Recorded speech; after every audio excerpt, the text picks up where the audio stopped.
Trooper 𝗵𝗂𝗄𝗄𝗃.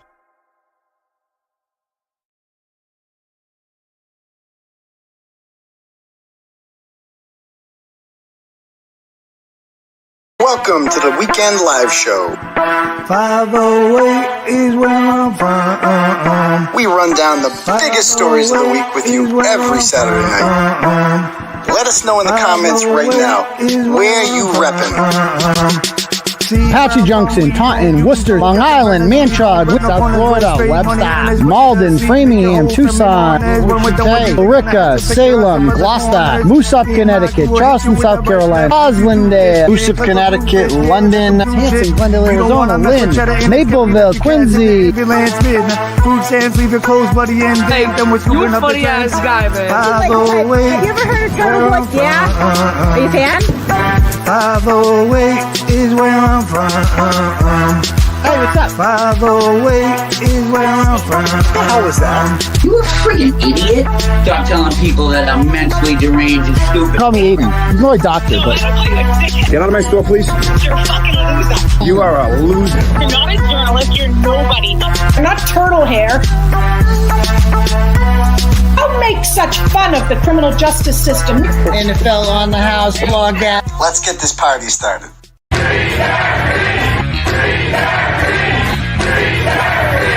And I will not be intimidated. I will not be silenced. And we will continue on our journey for justice for John O'Keefe and for Karen Reed. Tick, tick, boom. Boys, go baby, we bringing our toys. Boys, chopper be singing, should be on the voice. Bang, bang, we gon' ride out. Gang, gang, we don't die out. Want it like this, ain't no timeouts. Tell me who really gon' find out.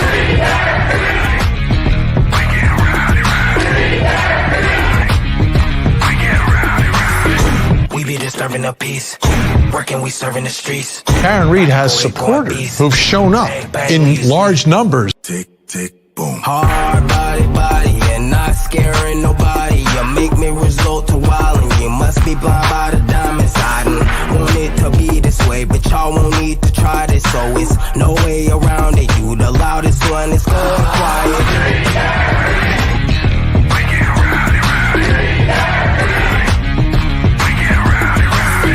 We be disturbing the peace. Working, we serving the streets. About to go ahead, going beast. Bang, bang, leave you sleep.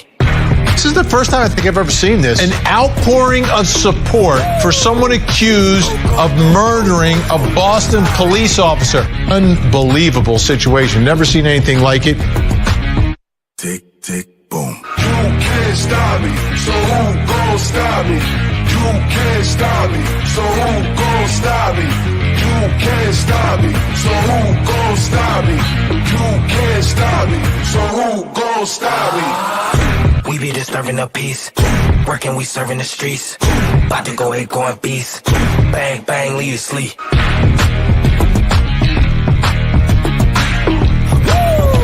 It's go, go, go, go, go, go, go time.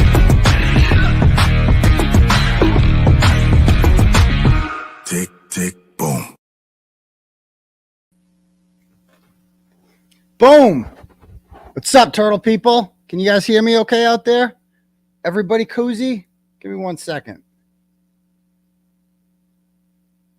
Hold on. Yeah, we're good.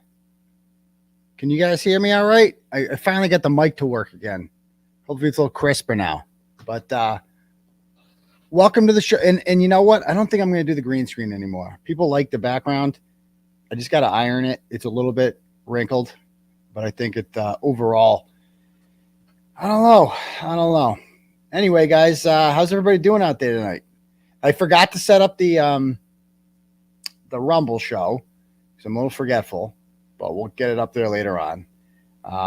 But other than that, what's going on, people? I mean, how many people we got out there right now? Let's see. How many folks we got watching? Over on the YouTube streets, we got, all right, 2,200 and counting. Nice to see. All right, guys, welcome to the show. If you like the greens, all right, let's do a vote. Let's do a vote right now. What should we do? Start a poll. Should or background?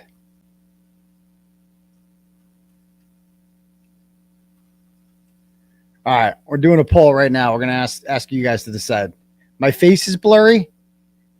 It's not that blurry. It'll get better. You missed the green screen? Okay. Let's see what people say. Oh, it's a close one. It's like 52% green screen. Okay. Wow. Oh, it's going back and forth. Now, background takes the lead, 50-50. Oh, man. It's a good one. You missed the house background because I got some new lights for it. So, I don't know. I come out kind of weird on that. I don't know. Maybe we'll mix it up in the Turtleboy studios. I don't know. Let me just get this a little more. Hold on. One more centered. Okay. No, we don't want that. It's throwing the wrong. And I think that's good. No, we don't want that. We want it down a little more. Okay. Cool. Keep me updated, by the way, on the Ohio State-Oregon game. Should be a good one. But anyway, guys, you guys can hear me okay, though? We're good on that front? Awesome. Anyway, guys, welcome to the live show. My name is Aidan Kearney. Not Kearney, not Kearney. Kearney, Aidan Kearney. You can call me Clarence Woods Emerson. That's my Facebook name. Definitely follow me on there. You can call me Uncle Turtleboy if you're an old school turtle rider, because they've been doing that for a long time. You can call me Doctor. I would actually prefer it if you do, because, you know, it just sounds cool to call yourself Doctor. And that's what I prefer to get greeted by. Also, you can call me Daddy if you'd like. I know that can be a little bit weird for some of you people, but I won't make you do it. It's not mandatory. At the same time, I'll allow it. So I don't really care what you call me. Just be here every Tuesday and Saturday night, guys, at 9 p.m. sharp. That's all I really ask. And make sure you smash that subscribe button and, you know, have a good time. Give us a thumbs up afterwards. Give us a comment afterwards. Miss Shorty Raiders popping in. Okay, we got a raid. Excellent. Cool. Awesome. All right, guys. So what was I going to talk about here? Oh, yeah. So we got a lot of good stuff to get into tonight. If you guys would like to have your messages read out loud to the class, you can click at the link at the top for Turtle Chat. And you can donate whatever amount of money you want. And you get to write a message when you do that. And I'll read your message out loud to the class. Okay. Today is October 12th. We have one already here. This is from Brit Happens. They said, so happy to see the letteros from Betterow. Oh, I like that one. The letteros. And other good things coming forward in your case. Stay strong, duck Krusty and her henchquacks, and free Karen Reed. Well, thank you very much. Also, and my Cash App, by the way, is $ Uncle Turtleboy. You can hook it up that way if you'd like. Give me a minute here. I'm going to start off with some old school. I think they call this drama, but it needs to be said because this sometimes you just got to call people out for shitty behavior. You know what I mean? It's just so shitty you have to call them out. Okay. Give me a second to get this all together. All right. Come on.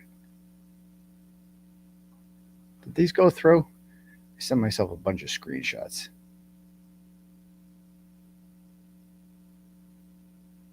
Yeah, I got a bunch of these.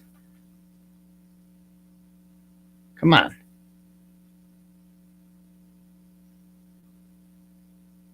Come on. All right, give me a second. This is being a pain in the ass. Hold on. This is going to be good, I promise. I should have been better prepared, but, you know, you guys don't give a shit. You expect nothing less. I was the kid that always did his homework at the last minute in class, but I got it done. You know, it gets done. That's all that really matters. Fucking Christ.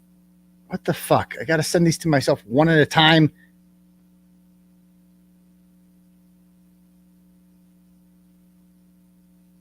Come on. All right. We have pictures here. I promise this will be worth it. We got a Cash App in the meantime. Let me read the Cash App here. All right. We got Brian sends $5 and says, free Karen Reed, free the duckies. I know every time I do laugh every time I see these people cry about the duckies. They're like, it's more than just ducks. Don't you understand it? There were words on the duck. And they said Colin did it. And you can't say that. It's like, it's still a duck. You know, it's still, if it looks like a duck, it's a duck. You know, it is what it is. Okay. Because we're going to expose someone right now who really needs to be exposed. Her name's Amy DeAngelis, and I'm sure Amy's watching right now. I'm sure she was like, this is the day that she really wanted to avoid, but she just deserves it. And again, I don't really like doing the drama thing, but it's kind of a slow day, and this person is just a piece of shit that needs calling out, and we need to explain to the world what a worthless pile of garbage this woman is, because I'm so sick of these people. I am so sick of them. All right, give me a sec. I'm just downloading them all. Come on, download that.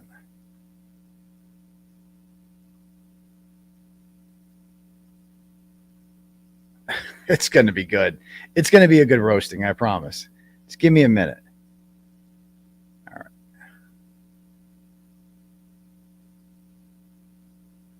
right. Okay, we got all those ones. Now what about mine? Sea Monster. There she is. All right, I'm going to send these one at a time. So here's what I'm doing right now. I sent all these screenshots of shenanigans this woman has been up to on Facebook, right? But it's making me send them one at a time now, which is a real pain in the ass. There was like 40 of them. So if you'll give me a minute, I just have to send these one at a time. No, I got them. No, I'm talking about the ones to me. Hold on.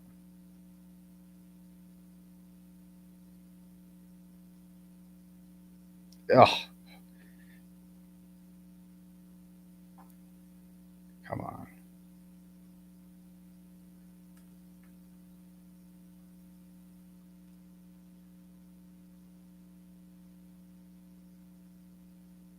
Oh, now it's working. Okay, now it's working. All right, give me one sec.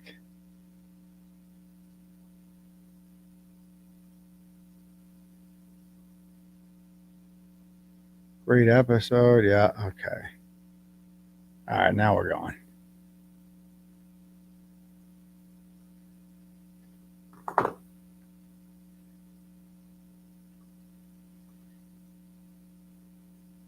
So let me read a couple turtle chats. See if there's any other turtle chats I can read in the meantime here. I apologize for this. That's going to be good, though. I promise. All right. Amy sends $25 and goes, random question. Where did the name Turtleboy originate? Also, fuck the Buckeyes. Much love from Michigan. Yeah. So I guess you're going for the Ducks tonight. So you're from Michigan, so you wouldn't know this, but there's a statue in downtown Worcester. That's where I'm from, right? It's my hometown. And it's a hilarious statue of what appears to be a boy having sex with a turtle. It's actually a boy riding a turtle, and that's where we get turtle riders from. But so I don't know, but it's just funny. It's a hilarious statue. So if you're from Worcester, it's like probably our most famous landmark when people are like, so what should I see if I come to Worcester? Well, there's the Crackhead Row down in Main South, and there's also the Turtleboy statue where you can look at a picture of a boy having sex with a turtle who appears to be like screaming out in pain while it's happening. So I did that because I had to be anonymous, when I first did this, because I was a teacher at the same time, and you can't have like strong opinions as a teacher. So I basically, as we've seen from other teachers who have been contacted by 𝗵𝗵𝗻𝗆s of the world, you can't have strong opinions as a teacher or else, all right, hold on. I think I got a lot of these. All right, let me pull a bunch of them up. Downloads. All right, there we go.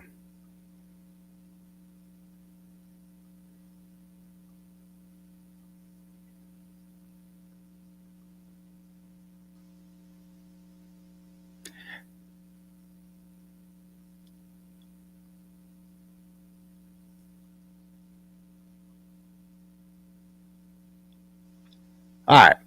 So, as you guys know, there's a Facebook group called the Justice for John and Karen Reed Facebook, Facebook Turtleboy official. And I needed admins to run it. And there's this woman who is just, you might have seen her on the group before if you're in that group. She's one of the admins, or was one of the admins. Her name is Amy DeAngelis. Okay. She's from Westerly, Rhode Island. I've never met her before. And I was always skeptical of this woman. Okay. And you may remember that like last March, or no, later on than that, it was like May. Remember? Okay. So I had a thing with the Roccos for a bit there. And I never, like, I want to be very clear about the Roccos. I never like hated them or anything like that. Like the Roccos and I are on the same team for justice for Karen Reed and John O'Keefe. I don't want anybody to not like the Roccos. Like that's never been my goal. Like I don't give a shit if you like them or like I'm not asking just because I don't like I'm not a fan of Nick. I'm not a fan of Nick. I'm not a fan of Jenna after some of the shit they said, right? But that's my problem. You know what I mean? I don't want that to be anyone else's problem. I'm allowed to not like some people, like and be on the same side as them. So like that's just my issue. And I don't want to, I never made it. I feel like I didn't make it too big of a thing, right, with them. But like ultimately we are all fighting for the same team, and that's Team Free Karen Reed. And they definitely had my back over the years. I'm not a fan of Nick. I'll never be. And I've actually talked to Karen about this, and I'm like, look, I know they've done a lot for you. You're tight with them, etc. I'm never going to be friends with them. So it is what it is. But that doesn't mean I have to have animosity with them. So like, that's what I'm being very clear about this. Right. And so during that whole, the cause of this all, what's kind of started it was this woman actually. So she's in one of the admins and I didn't trust her.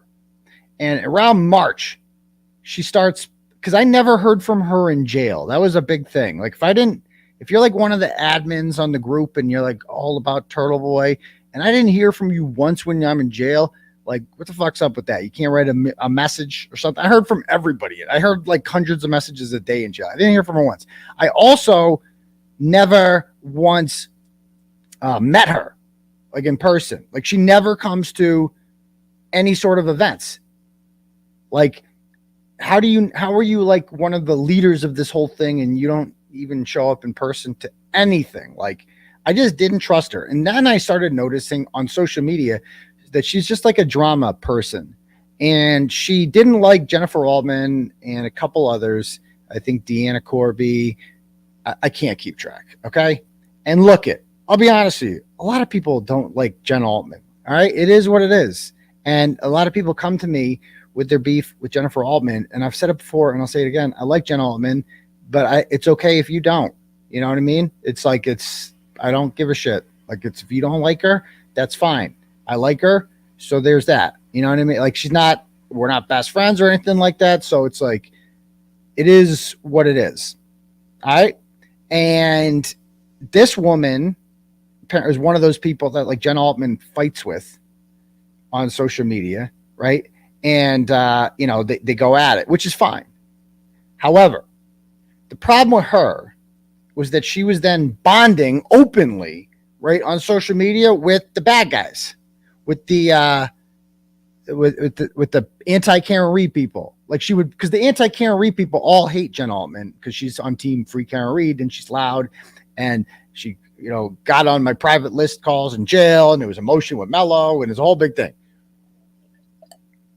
So this broad doesn't like Jen Altman, so she starts talking to the free Karen, anti-Karen Reed people and saying like, oh yeah, she sucks and blah, blah, blah. It's like, okay, that's a bridge too far.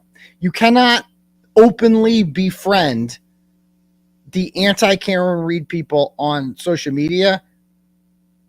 Like, cause they suck. Like they are in, I don't like, I look at it like with the Roccos. It's just like, no, you can't, like, I have my issues with them, but I'm not going to openly befriend the anti-Karen Reed people and be like, yeah, the Roccos, they sure suck, huh? Like, I'm not going to do that. Like I will pick the Roccos 100 times out of 100 over any of those maggots because they're on the right side. Like that's what actually freaking matters, is being on the right side of this. Like if you're on team that side, team douchebag, you suck. Like I will never ever bond with you over anything. I hate you. Hate everything about you. All right. You want to lynch an innocent woman. All right. You stand for corruption. You protect scumbags. Like screw you people. Right. And this woman sees, you know, oh, she's got a personal beef with Jennifer Altman. So what does she do? Cozies up to the McAlbert Mafia on social media. And it's a horrible look, especially because she's an admin in the group. And I told her that. I'm like, you can't be openly chummy with these people. She's like, and then I'm showing them tweets that these people are putting out and like anti shit about me too. And I'm like, she's like, oh, I didn't see any of that stuff. Oh, I didn't know. Oh, bullshit. You didn't see any of that shit. So I just didn't trust her. And I took her off as an admin. And that's kind of where the beef with the Roccos came from, is they added her back, or they wanted to add her back. They liked her. Okay. And I would like to think now, like in our group chat, I go back on this. I called her out in the beginning in the admin group chat, and everybody in the admin group chat defended her. Every single one of them. And you guys all owe me an apology for that one. Or not an apology. You don't have to be sorry for it. But like Turtleboy was right, I think would be sufficient and well-timed at this point. Like I was 1000% right about this individual. I don't trust people like that. And she wanted like these people that want to be Facebook admins so badly. Like I just don't trust them. And it's just odd. Okay. And then I saw her, like she was in a group chat and running her mouth about me and blah, blah, blah. Anyway, long story. Well, she reemerged this week. All right. And she kind of like, she's been an admin, and I guess she took herself off as an admin, and she's been going crazy lately. Let me see if I can find the post that she had about the fake victim. All of a sudden, like she came, like, I'm like, what? Like, where did this come from? Do I have it there? Because she made her account all private now, so I can't go back and get it.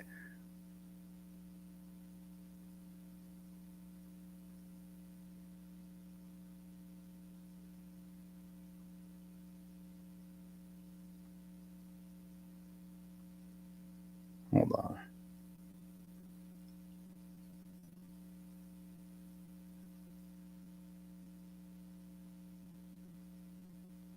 The fuck?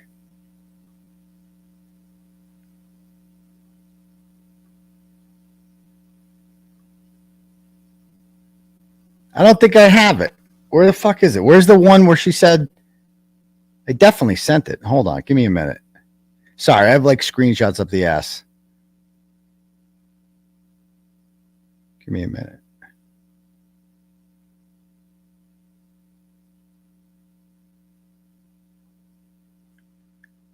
And this isn't like, I'm not trying to bash the admins. I want to be very clear about that. I like the admins. All I'm saying was I was right. Like this is a touchdown dance right now. Like I was 1000% right about this snake, and you're going to see why. So this isn't like a shot at the admins. You got respect them all. They're all great. This one, okay, I'm going to call her ass out. Give me 1 second. Hold on. Because this is good. This turned out to be really, really, really ratchet. Hold on. And again, my show. So I'm going to talk about whatever the fuck I want on my show. So like, do not, whatever you do, don't message me during a show and say, don't talk about this. I talk about whatever I want on my show. Period. End of story. That's it. All right, hold on.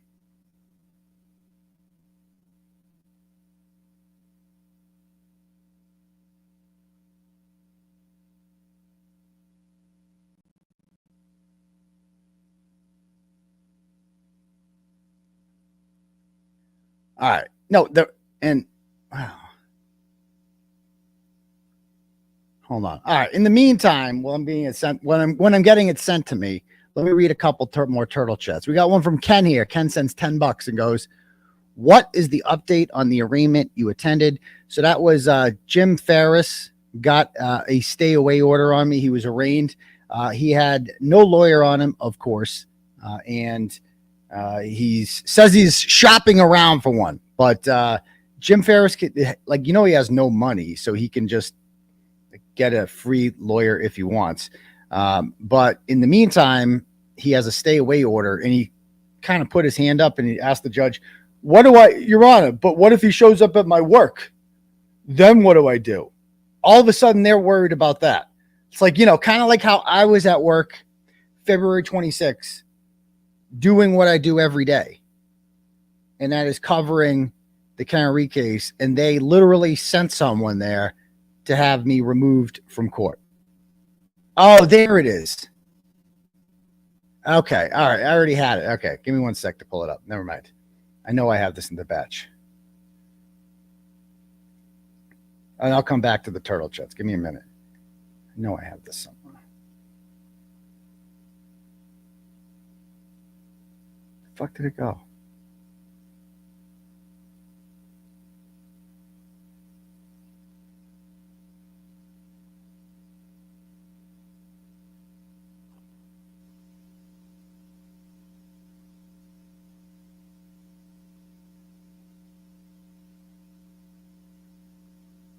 All right. So this is the one that really I noticed, and it says, okay, so this is an admin in the Karen and Turtleboy Facebook group, right? It says, "We have mutuals in Plymouth. Thanks for asking. It's funny. You went through someone to bury the hatchet, Meredith." So this is like a response to Meredith about something. And it says, "You know, I believe the fake victim and support her in any way I can." Okay. I look forward to the, okay. So you support the fake victim. As soon as I hear that, it's like, well, let me be very clear about something right now. There literally is not a single person out there in the entire world who actually believes the fake victim. She might think that some people believe her, but none of them actually do. Like, literally no one. But like, even we've seen in private chats like that have come out, screenshots, like the wine lady has said straight up, like, she's fucking lying. Like, even the people that come to court with her are like, bro, she's fucking lying about shit. Like none of them actually believe it, but they're okay with it. They're okay with it because they don't like me. That's all it comes down to. So they have to pretend like they believe her, but they know, and I know, that none of them believes her. She is like the least credible person of all time. Like, it's a joke right now, right? So anyway, so I noticed that, and I started seeing some other ones. Like, she starts shitting all over people, and I'm like, what the fuck? And I'll show you some other stuff here. All right. It's clear to everyone you're jealous. Oh, these are the old ones. Like, this is what she's saying about me in April. "It's clear to everyone, Kevin, you're jealous of Turtleboy, and that clouded your judgment in this case. What is it going to take for you to emotionally move on from him?" Okay. And then she's saying, "Aidan's going home soon." Yeah, that's on February. She's like, yeah, go Team Aidan. All right. And now she's like retweeting, "Aidan is a rapist." Okay. And then over here, "It's a shame Aidan has serious mental health issues that brought him to this point. Wait till you hear about her issues. Wait till you hear about that. We got a couple of police reports." What does this one say? Now she's saying his continued behavior and lack of remorse are going to impact his sentence. That's not nice. And look at this one. Like, it's like, I don't even want to share some of these. Like, she's like starting to spread sexual rumors. I'm not even going to bring those ones up. What does this one say? I've got screenshots and recordings. Okay. And how about this one? The reality is Aidan Kearney is very, very likely going to prison and will endure a lengthy sentence. His co-conspirators are also very nervous, as they should be. Thank you to everyone who reached out on both sides. All right. Yeah, sure I am. Sure I am. This is her son, Simon. We're going to get to him. He's a gem. We're going to get to Simon. She'll explain that one. Yeah, like what the fuck? All right, hold on. I got to find the good ones. Oh, and here she is. Okay. She's chumming up with Twisted Tragedies. Like, once they start doing this, once they start like openly palling around with these people who say, she's 𝗃monster, by the way. She's 𝗃monster. Once they start openly palling around with the Twisted Tragedies of the world and, you know, the bad guys, like she's responding to Krusty now. I've seen this one before. I know how this story ends. And I go, it ends with how long until Karen Reed is guilty. Like, that's what they always end up doing. Like clockwork. They get mad at me, and then Karen Reed becomes guilty, right? Because they have to run to all the Karen Reed is guilty people. And the problem with that, when those become your only friends, eventually you're like the only person saying Karen Reed's innocent. And so you eventually have to say it to belong, like clockwork. Twisted Tragedies was this way. She's one of them. The fake victim's one of them. Like, they're all of them are like this every single time. It's not a matter of if, it's a matter of when she is going to do this. And I'm just waiting for it. The only reason she hasn't yet is because she knows it's cliche and she knows I'm expecting it, but it's going to happen. Mark my word. Okay. And we'll get to, all right. What's this say? Oh, and then she said, let's see if you're a free man for your Halloween party. My Halloween party. Okay. And she says, I'm like, what? I'm going to jail. She goes, I have sauces. This is a woman who has multiple times messaged me and said that she has evidence. She has a source that the McAlberts are being indicted. She's one of these people who's always up in my inbox telling me like, oh, they're going down. The McAlberts are going down, and I have sources and I know people. No, this true crime shit attracts some fucking crazy people who just are busybodies and think they know more than they actually do. Okay. Yeah. And then she sends me this. She says this. She goes, my opinion on Karen never changed. I witnessed you threatening others.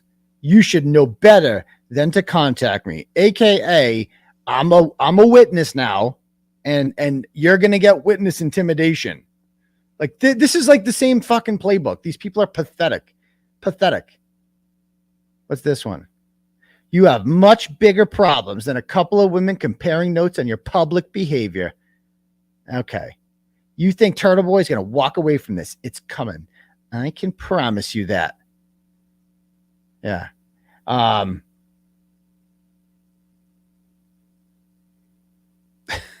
on. Oh, how about this one? Are you three regularly testing for STIs? Doesn't it worry that Aidan has herpes? So she just says I have herpes now. So anyway, we found some interesting documentation on Miss DeAngelis here. Should we read it? So what are these? Are probate motion to dismiss or vacate order? Now comes Guido. She married a guy named Guido DeAngelis. All right. And all right. So they got this kid, Simon, blah, blah, blah. The plaintiff never established residence in Massachusetts. So she took the minor child. So they get divorced. and she took her kid and ran across interstate lines.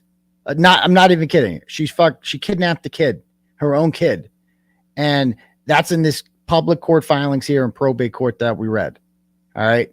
That the defendant was served with the plaintiff's motion in this court's order on or about April 10th in Johnson, Rhode Island, as he was filing a police report because the plaintiff left with their minor son under the guise of going to the market. I shit you not. She kidnapped the kid. All right. On April 10th, the plaintiff in this case, Miss DeAngelis, had self-admitted to the Rhode Island Hospital Psychiatric Care Unit on April 4, 2010, due to suicidal ideation and substance abuse. She was transferred to Star Rehabilitation Services in North Kingston, Rhode Island, until her release on April 8th. So she went to the loony bin.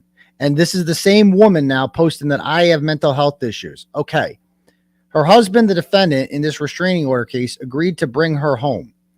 On April 10th, she left the home with the minor child, stating that she needed to go to the market. Some 3 hours later, the defendant became extremely concerned and started calling the plaintiff. She answered and stated, "You want a divorce? You got it."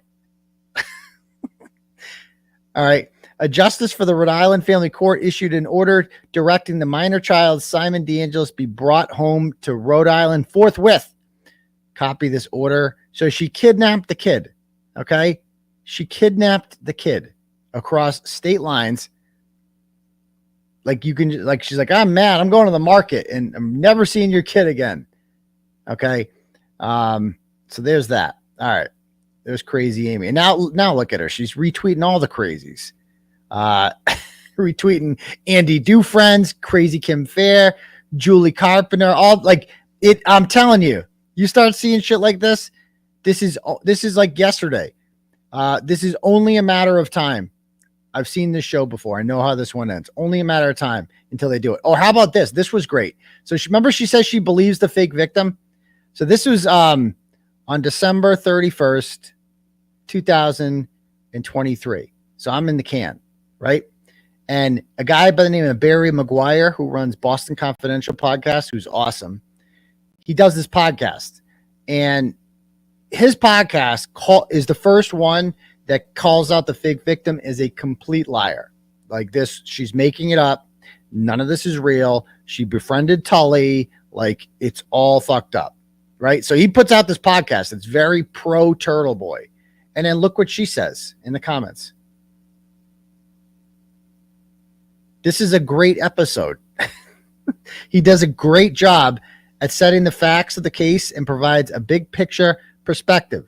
And his big picture perspective is the fake victim is lying. And now Amy says that she believes the fake victim. Okay. Here she is sharing my shit when I just, got arrested. Okay. When I hired Bradle. So she's got my back. What else do we got over here? What else do we got? Hold on. Got a couple others.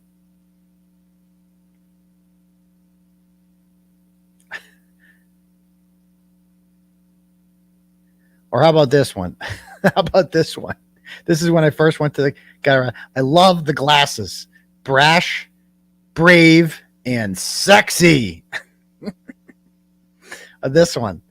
She shares this of Ken Mello wearing a "Don't Poke the Turtle" shirt. Good morning, everyone. Who is wearing their free Turtleboy gear today? Show us in the comments to raise awareness and support Karen Reed and Turtleboy. But now all of a sudden, Turtleboy is bad. Right. Turtleboy's bad. There she is. Oh, she just looks like a lunatic. These people. All right. Do I have any more here? What's this one? Oh, great show last night. I love your offensive strategy. Hang in there. We love you. You have an army behind you. Okay, there we go. Oh, and she sent me all those Natalie pictures I all used in the article. I got them from her. So thanks for those. So anyway, this woman is a complete trash bag. You might see her on there. I know she has since shut down. I just don't get people like this. Like, what are they thinking? Are they just sitting at home one day and they're watching me expose people like Crusty Panties and Fake Victim and all these other losers I've exposed over the years? And they're just like, you know what I really want? I want to be exposed on Turtleboy. Like, that sounds like freaking fun. I want, you know, this platform, this guy with a platform who has millions of followers all over the world. I want to be known by all of them as a huge scumbag, like the biggest. Did Amy call up Kate yet? There is a 1,000% chance, Semolina, that Krusty Panties, the second she saw those tweets, immediately contacted her. And I'm sure there's conversations going on right now. Like 1,000, it always goes that way. I've seen this story a million times, and I don't know what these people are thinking. Like, we're not going to pull up the most embarrassing thing about your past and blast it to the world. Like, because you're all crazy. Anyone who engages in shit like this is a freaking lunatic. That's all I'm going to say. They're absolutely crazy. And it just pissed me off when I saw that about, like, oh, I believe her. Well, first of all, you don't. And second of all, okay, like, that's just like, you're just starting shit with me. Like, you're just starting shit. Nobody knew who Amy DeAngelis was before this, and now everybody knows. And for the rest of her life, this is just going to be who she is, the freaking trash bag who turned on Turtleboy and Karen Reed, because you know that one's coming too, and then that's it. Yeah, it's just like, who the fuck would want to be on Turtleboy? You know, like, who would want that? But I guess, I mean, you have to have nothing to lose, basically, in order to want to get, you know, roasted. All right. Anyway, let me read a couple more comments, then we'll move on. A couple more turtle chats. Let me refresh this because I got some cash apps as well. All right. Nicole sends $10 and goes, sorry if you get this again, but I've tried Turtle Chat 3 times and it says it didn't go through. Just watched the cross-examination of Jennifer McCabe and Bukkake, and I wanted to pull my hair out. I watched it on Melanie Little because I needed someone as outraged as me. Free Karen Reed and Turtleboy. Neither of you deserve this. Yeah, it's always, if you want good outrage, just watch Melanie Little's channel. She's great. She's awesome. I love Melanie. Like, isn't that her saying, I am outraged, or we are outraged? I think that's one of her catchphrases. But yeah, check out her channel. The shit on the Better Roll letter, she did a great job with that. So go check that out. All right, next one. Mike from 𝗥𝗄𝗿, the best town, sends $25 and says, Brian Albert will be disciplined. He deserves the Singapore lashings. Go 𝗥𝗄𝗿 football. Okay, you give it to him. You know, he does. I mean, Brian Albert was involved in murdering Officer John O'Keefe. It's undeniable. And have you guys seen, by the way, the new filings in court? Let's bring these up. And I'm going to periodically go back to the, whatchamacallits, the turtle chats. But I got to show you a couple filings here. The new filing, and the trolls are loving this one like it's like some big bad thing for Karen Reed, but it's actually quite the opposite. So let me break this down for you. All right.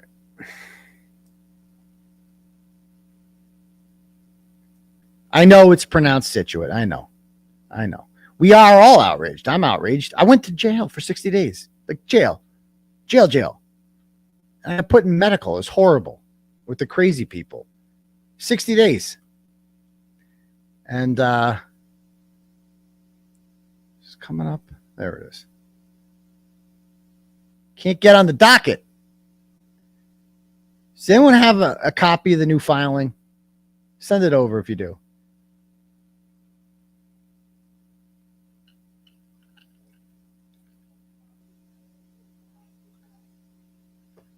The new one that we were just talking about. Hold on. I can't get on. Oh, wait. No, I got on. I should be able to pull it up now.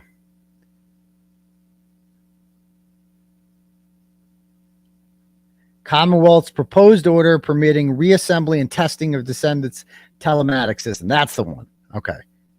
We'll bring that one up. If we can get on. It's taken forever. Okay. We got that one. What about this one?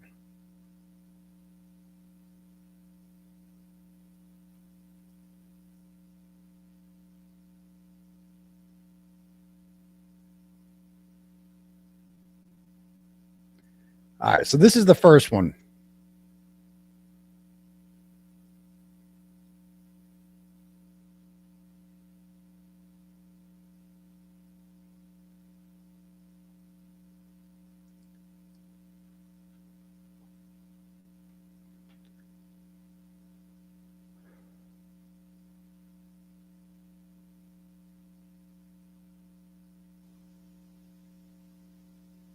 All right. All right. So it says, upon review of the Commonwealth's notice for reassembly and additional testing of the defendant's Lexus telematics system, it is hereby ordered that testing may occur to acquire the vehicle's data and that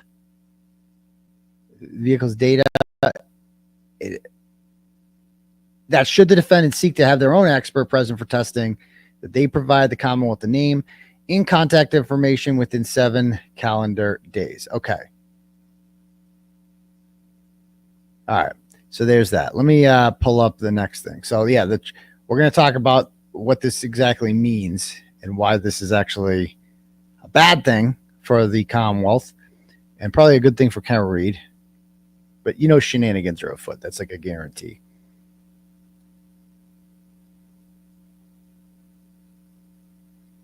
Okay.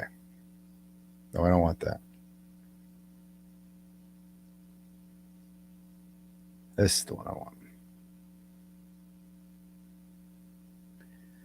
All right.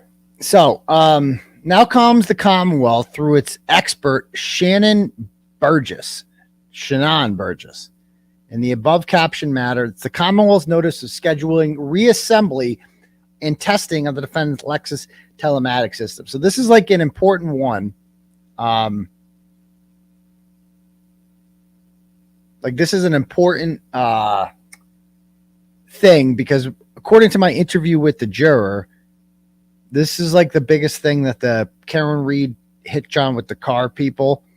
This is their biggest thing that they point to is the text stream data that they all misinterpreted, because the text stream data actually with the key cycles shows that the 24 miles an hour in reverse thing, first of all, it never happened.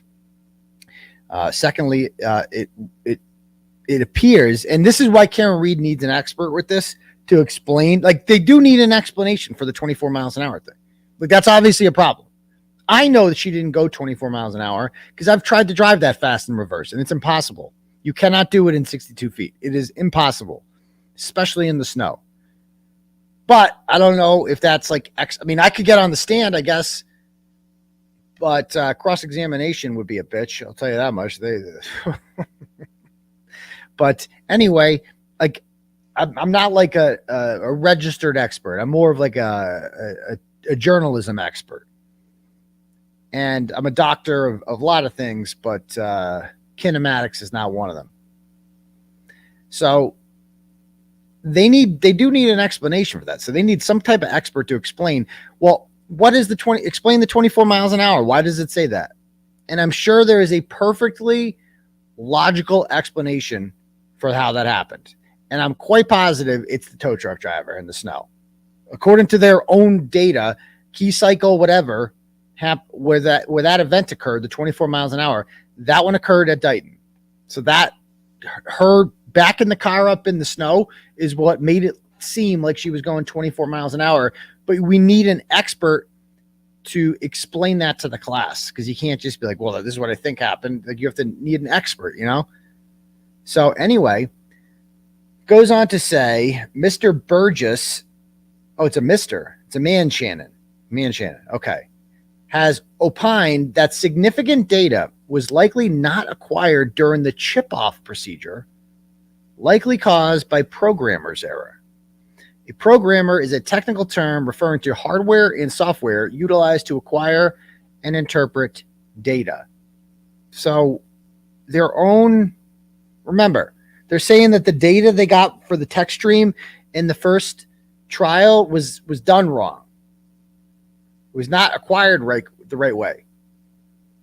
It was not acquired. Like you're missing a lot of data. So basically that whole first trial was bullshit.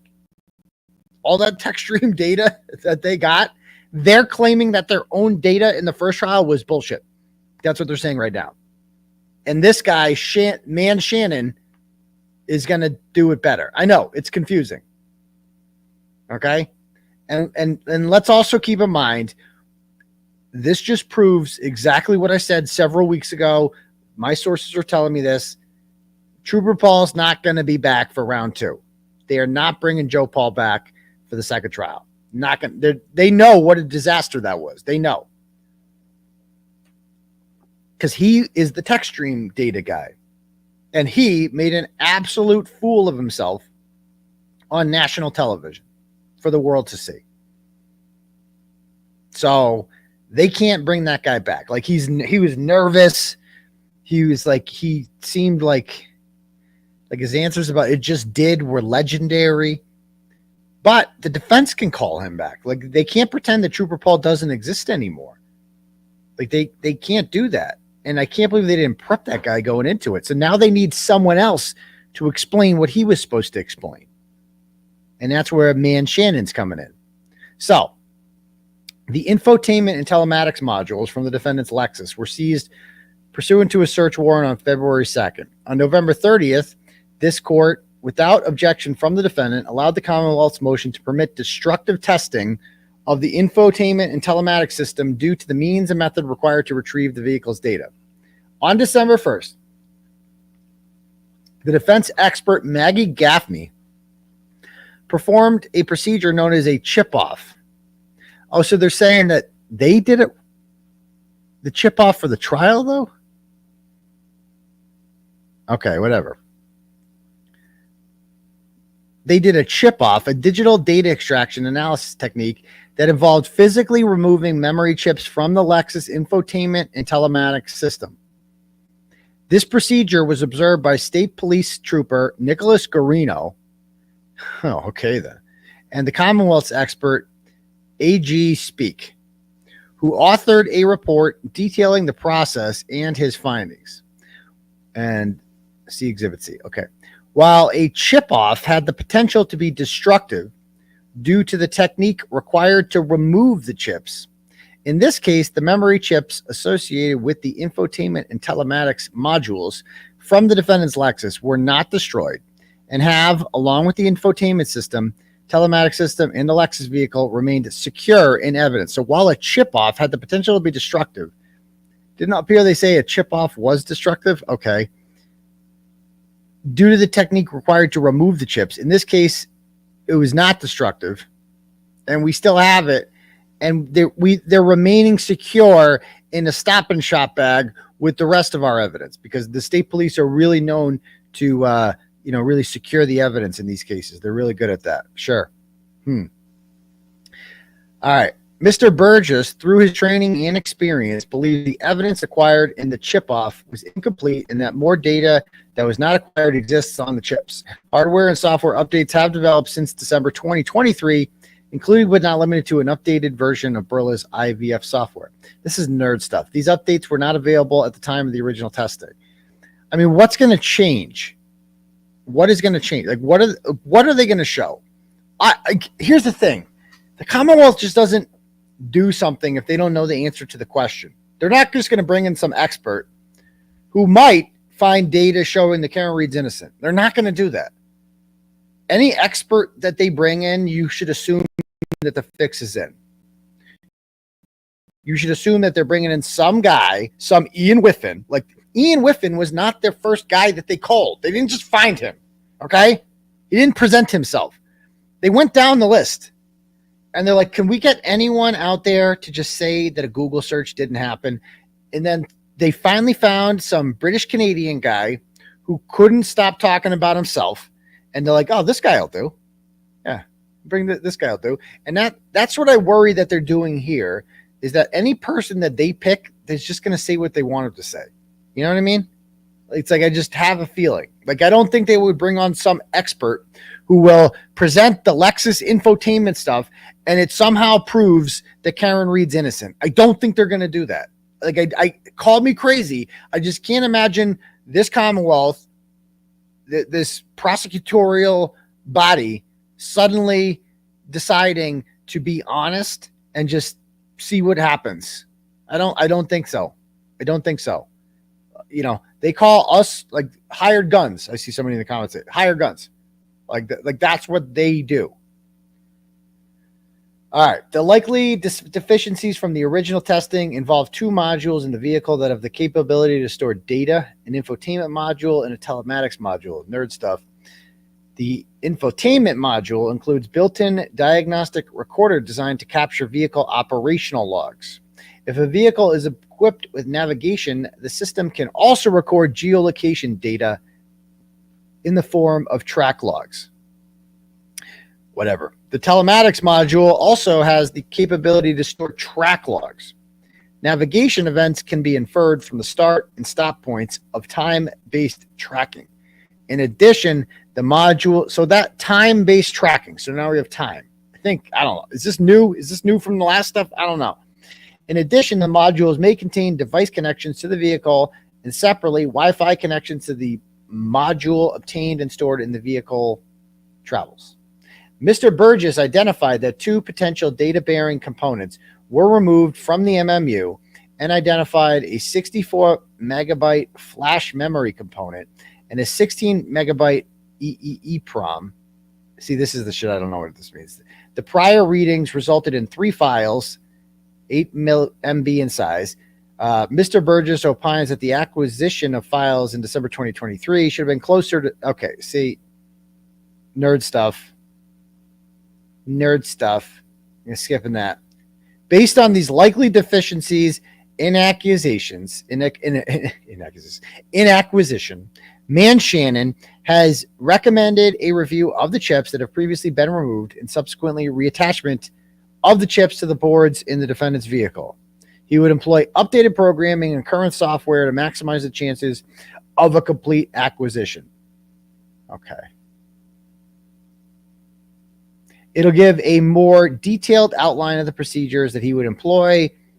Given the testing is potentially destructive, the Commonwealth is providing formal notice to the defense and an opportunity to employ its own expert to be present during the different stages that Karen Reed will pay for. So, like, their stupid expert, the taxpayers will pay for that.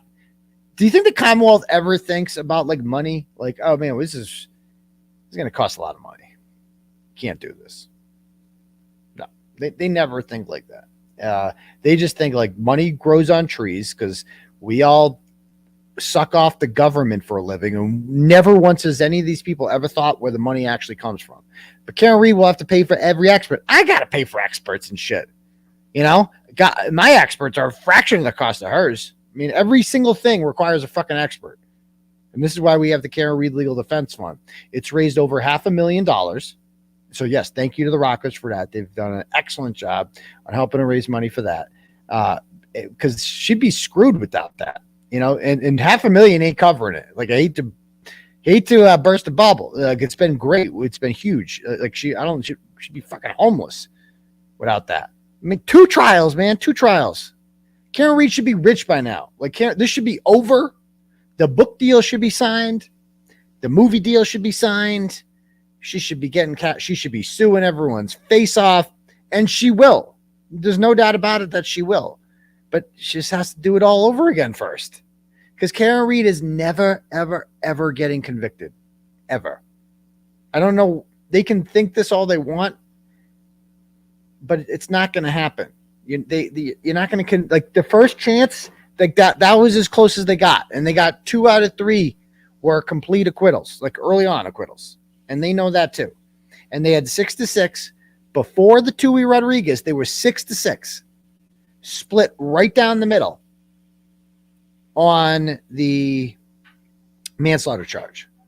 And eventually they got a couple people, you know, the cop who, I haven't said his name, but maybe someone else will. I don't know. The cop and the engineer, love to know that guy's name, because I guarantee he's a McAlbert. I guarantee he's a McAlbert. No fucking way. This guy's not a plant. And those guys decided that, you know, let's just not pay attention to any other data except for the text stream data, which actually shows that Karen Reed didn't hit him with the car. But we'll just pay attention to that and say that she's guilty, and we'll put her in jail for 20 years. Okay. It's not going to happen. It's not going to happen. They're not going to convict this woman, but they are going to make her pay all this money. I guess, you know, it's the selfish part of me, and this is one of the things that I got, indicted for. The selfish part of me is like, well, this is very good for my business. Like, the first trial was so good for business. Like, my subs went way up. Everything went up through the roof. Merch sales, like, like I get a lot of publicity out of it. Like the freaking documentary is going to be dope. Like it's the selfish part of me always wanted a trial. The unselfish part of me said that a trial is a farce and shouldn't happen. And I was indicted for saying that because I was indicted because they said he said that he doesn't want a trial to happen. Well, I don't, because I don't think there should be a trial. I think it should be dismissed. But it happened and, worked out quite well for me. I got that free Lexus, as they say, right? I mean, next time the Reed family needs to know that, the first Lexus, that got you one trial, okay? You want my backing for the second trial? You want me to have you back? It's going to be another Lexus. I want the 2024 now with the extra. I want the full moon roof. I didn't get the moon roof on the first one. So I want all the bells and whistles on this one, okay? I'm going to need a second Lexus. I charge one Lexus a trial. That's my rule. All right. Anyway, so it goes on to say, given the testing is potentially destructive, the testing is necessary and could produce relevant and material corroborating evidence for trial. The evidence may be exculpatory or inculpatory. That's so cute.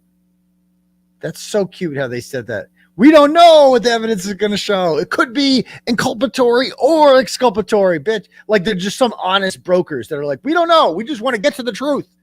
They know. Man Shannon already, the fix is in. Man Shannon's going to tell them exactly what they want Man Shannon to say. It's done. Okay. Track logs are essentially an ordered sequence of GPS coordinate measurements. Oh, they love GPS. Stored by a satellite navigation system.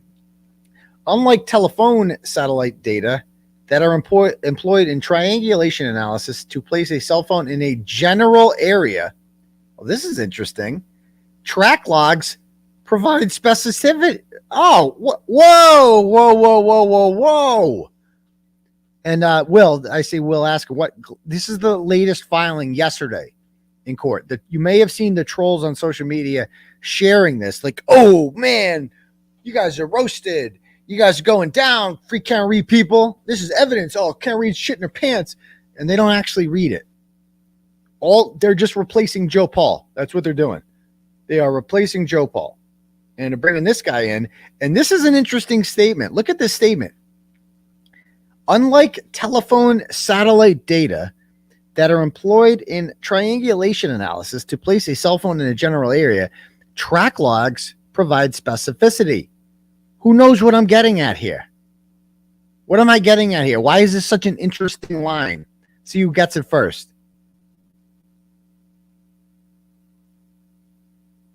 They do.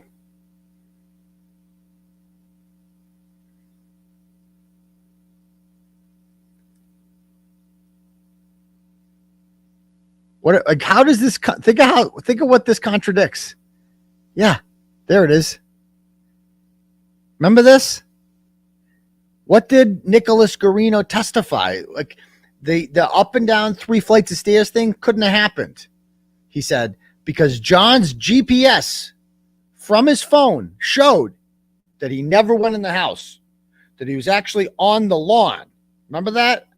The GPS from his phone. Now what are they saying? Now that they're saying, unlike telephone satellite data that are employed in triangulation analysis to place a cell phone in a general area. So not the exact area. They're literally saying in their own motion right now that cell phone GPS is not that accurate. It just puts you in a general area, like near a house, for instance. Like maybe, you know what I mean? It's like they're fucking saying it. Does anybody, this is their big thing. This is the big thing. Was like, oh, he's never in the house. The GPS, Plevin did a fucking read. Nobody read it. I didn't sure as fuck didn't read it. Something about how GPS is better than Apple Health. Well, I guess it's not, because now the Commonwealth is admitting that it's actually not very exact. So there's that. Okay. Generally, track logs are points that are automatically stored when a device is moving. This information is tantamount to laying down a breadcrumb trail memorializing travel by location and time. Okay. The download analysis by Mr. Burgess and use of other software may also provide information about any other device connected to the vehicle, i.e. phone, and could potentially identify any Wi-Fi connections that would identify by the vehicle as it traveled on its route. I mean, how is it going to connect to Wi-Fi at places without the password? I don't know. Okay. In the case at bar track log information, in the case at bar track log information, in the case at bar track log information is significant. That's not a sentence. If track log and other various data information exists, it will serve many important functions. The benefits includes corroborating the defendant's travel before, at the time, and after the defendant's Lexus was involved in a triggering event. If track log and Wi-Fi information is retrievable, the data would provide independent corroboration to the numerous witnesses who made observations that the defendant's Lexus was parked in front of the Fairview Road address after midnight. Nobody denies. Kearney doesn't deny it was parked there after midnight. She sat there for 10 minutes waiting for John to come out.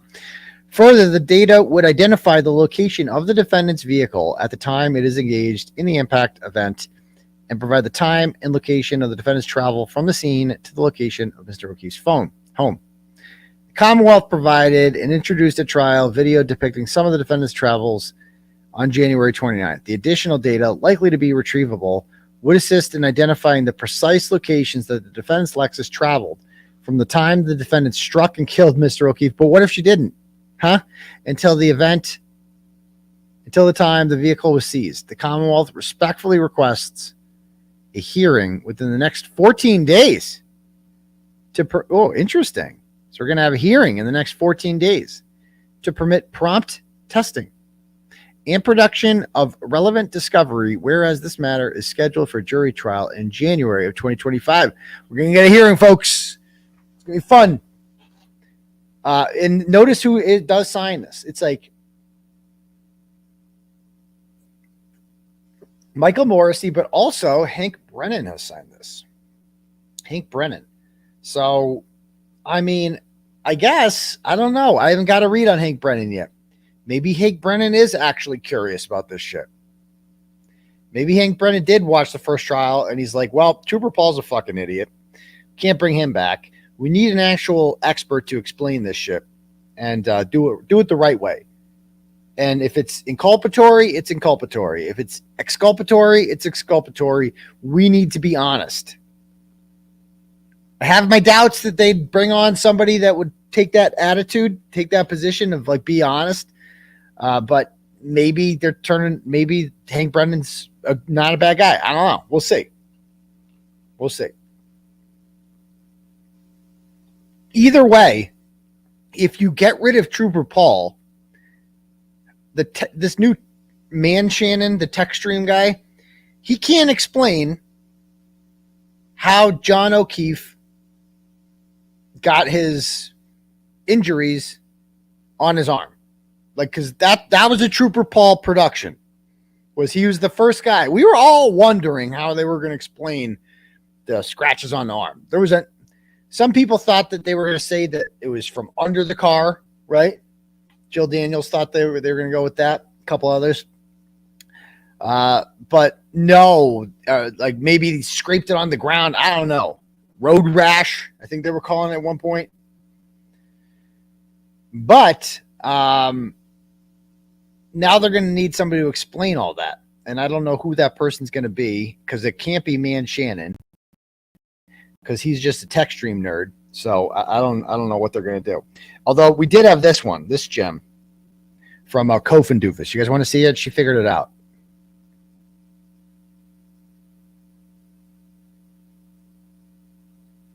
All right.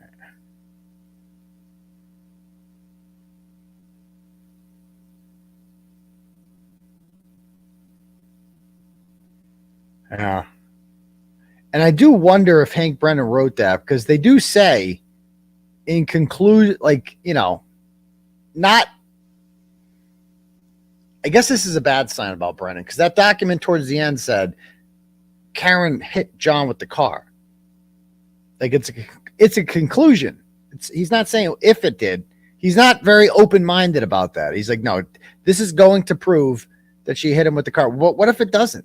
So anyway, Jennifer Coffindaffer, same shit, has figured it out, guys.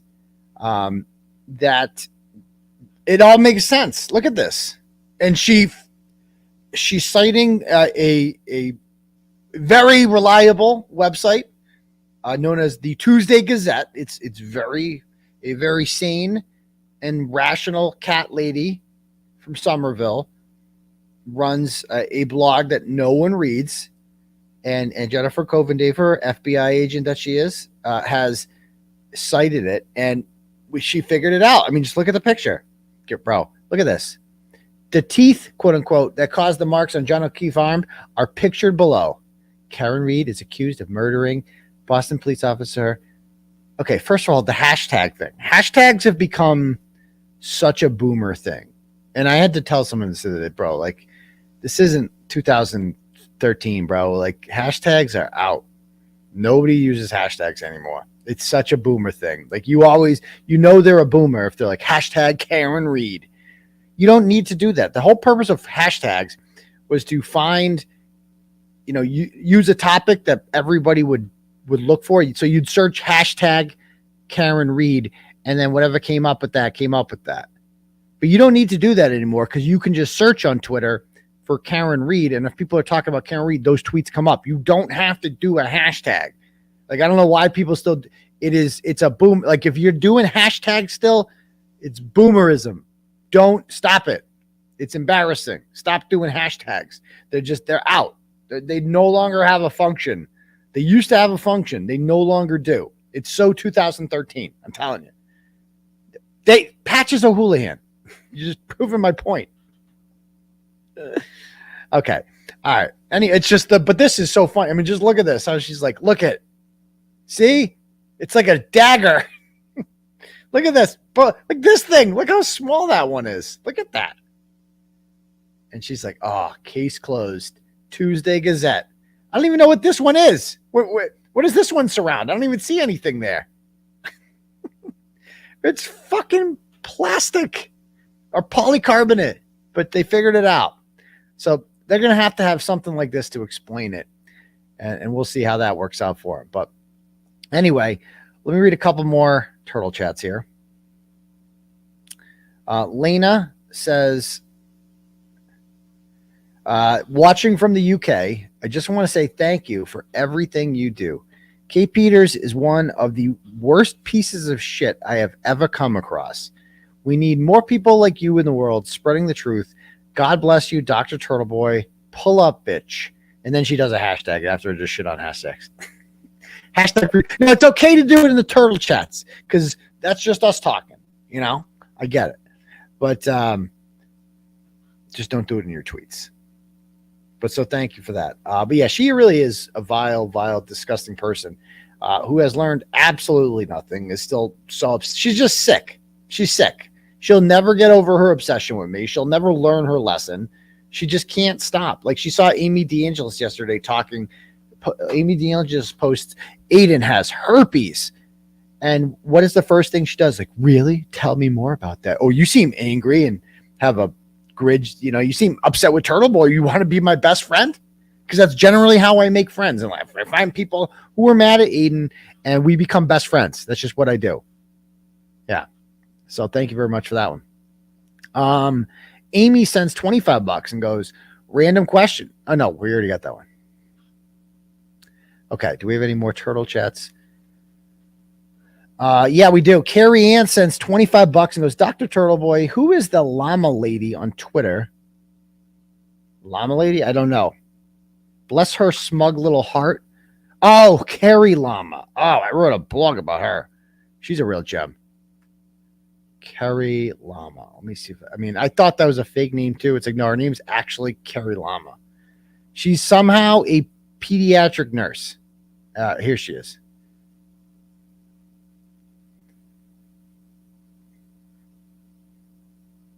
Like, just one of the stupidest people. Another example. Every time I see her and like these other people, I'm like, that they say the dumbest shit, and you're like, there it is. There it is. There's more evidence that's why women couldn't vote till 1920. Because of people like women like 𝗵𝗵𝗯𝗃 are not new. They've existed for centuries. And I personally think women should have the right to vote. I do.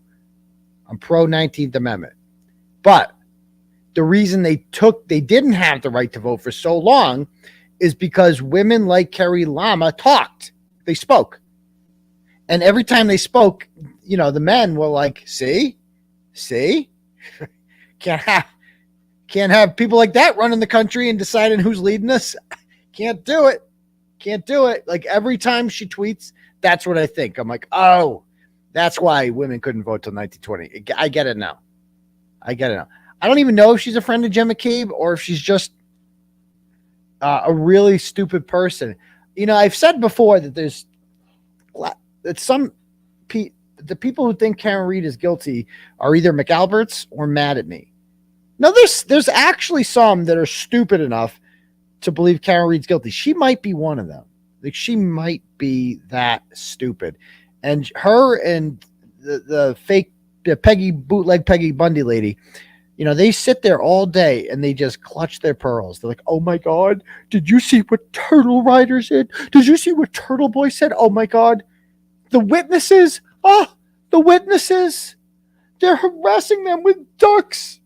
This is so horrible. They literally sit there and they act like they're just so moral and so outraged by everything that we do. And meanwhile, they associate with crusty panties. Like, that's all there is to it. Like they associate with people like that. None of these people actually believes anything is like, none of these people actually believes that anything we're doing is indecent, because they do the same shit and they're okay with it. They're all okay with it. So there she is. She's a pediatric nurse somewhere. And like, she was pro. She said nice things about JLR, prison boy, who I basically took a steamy dump on his face, and then his bitch ass stopped coming. And she was saying nice things about him on social media. So I called her ass out. There she is right there. So 𝗵𝗵𝗯𝗃 supports cop killers. She's pro cop killer. She's a horrible person, and she's a danger to children. And the fact that she still works in Milford as a pediatric nurse is scary. Very, very scary. So she should not be allowed to do that. She should be fired. She should be canceled.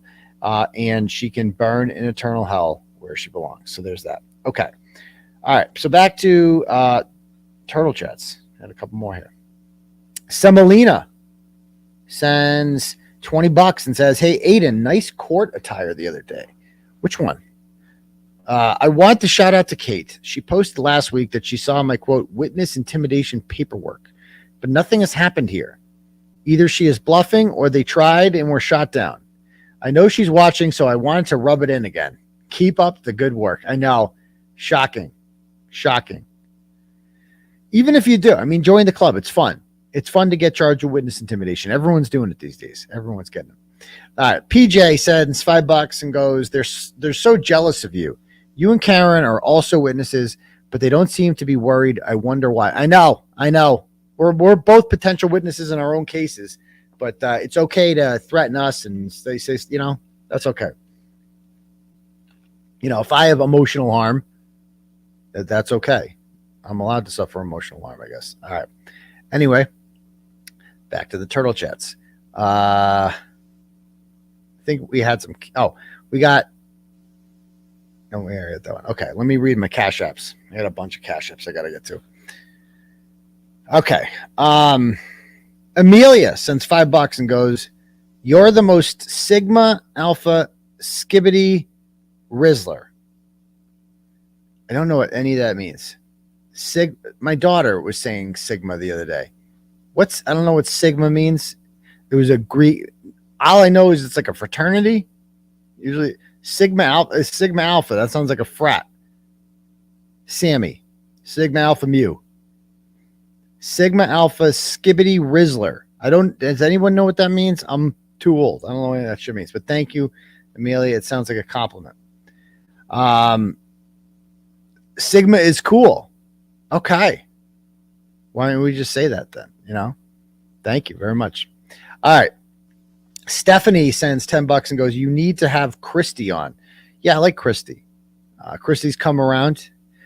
Christy was in Ratchet Madness, but she didn't advance past the first round. So that's okay. That's good. And she was team Karen Reed and then flipped and then came back. So that's good. But she's also like, shitting all over these people. So I'm for that. I'm definitely for that. So, and she knows, like she's kind of been behind enemy lines. And once you've done that, you realize how truly deranged these people are. She got a good hard look at it. And she realized, and she's had some mean shit about me, in the past. And I just don't care because she figured it out and we're all good now. That's the way I view it. All right.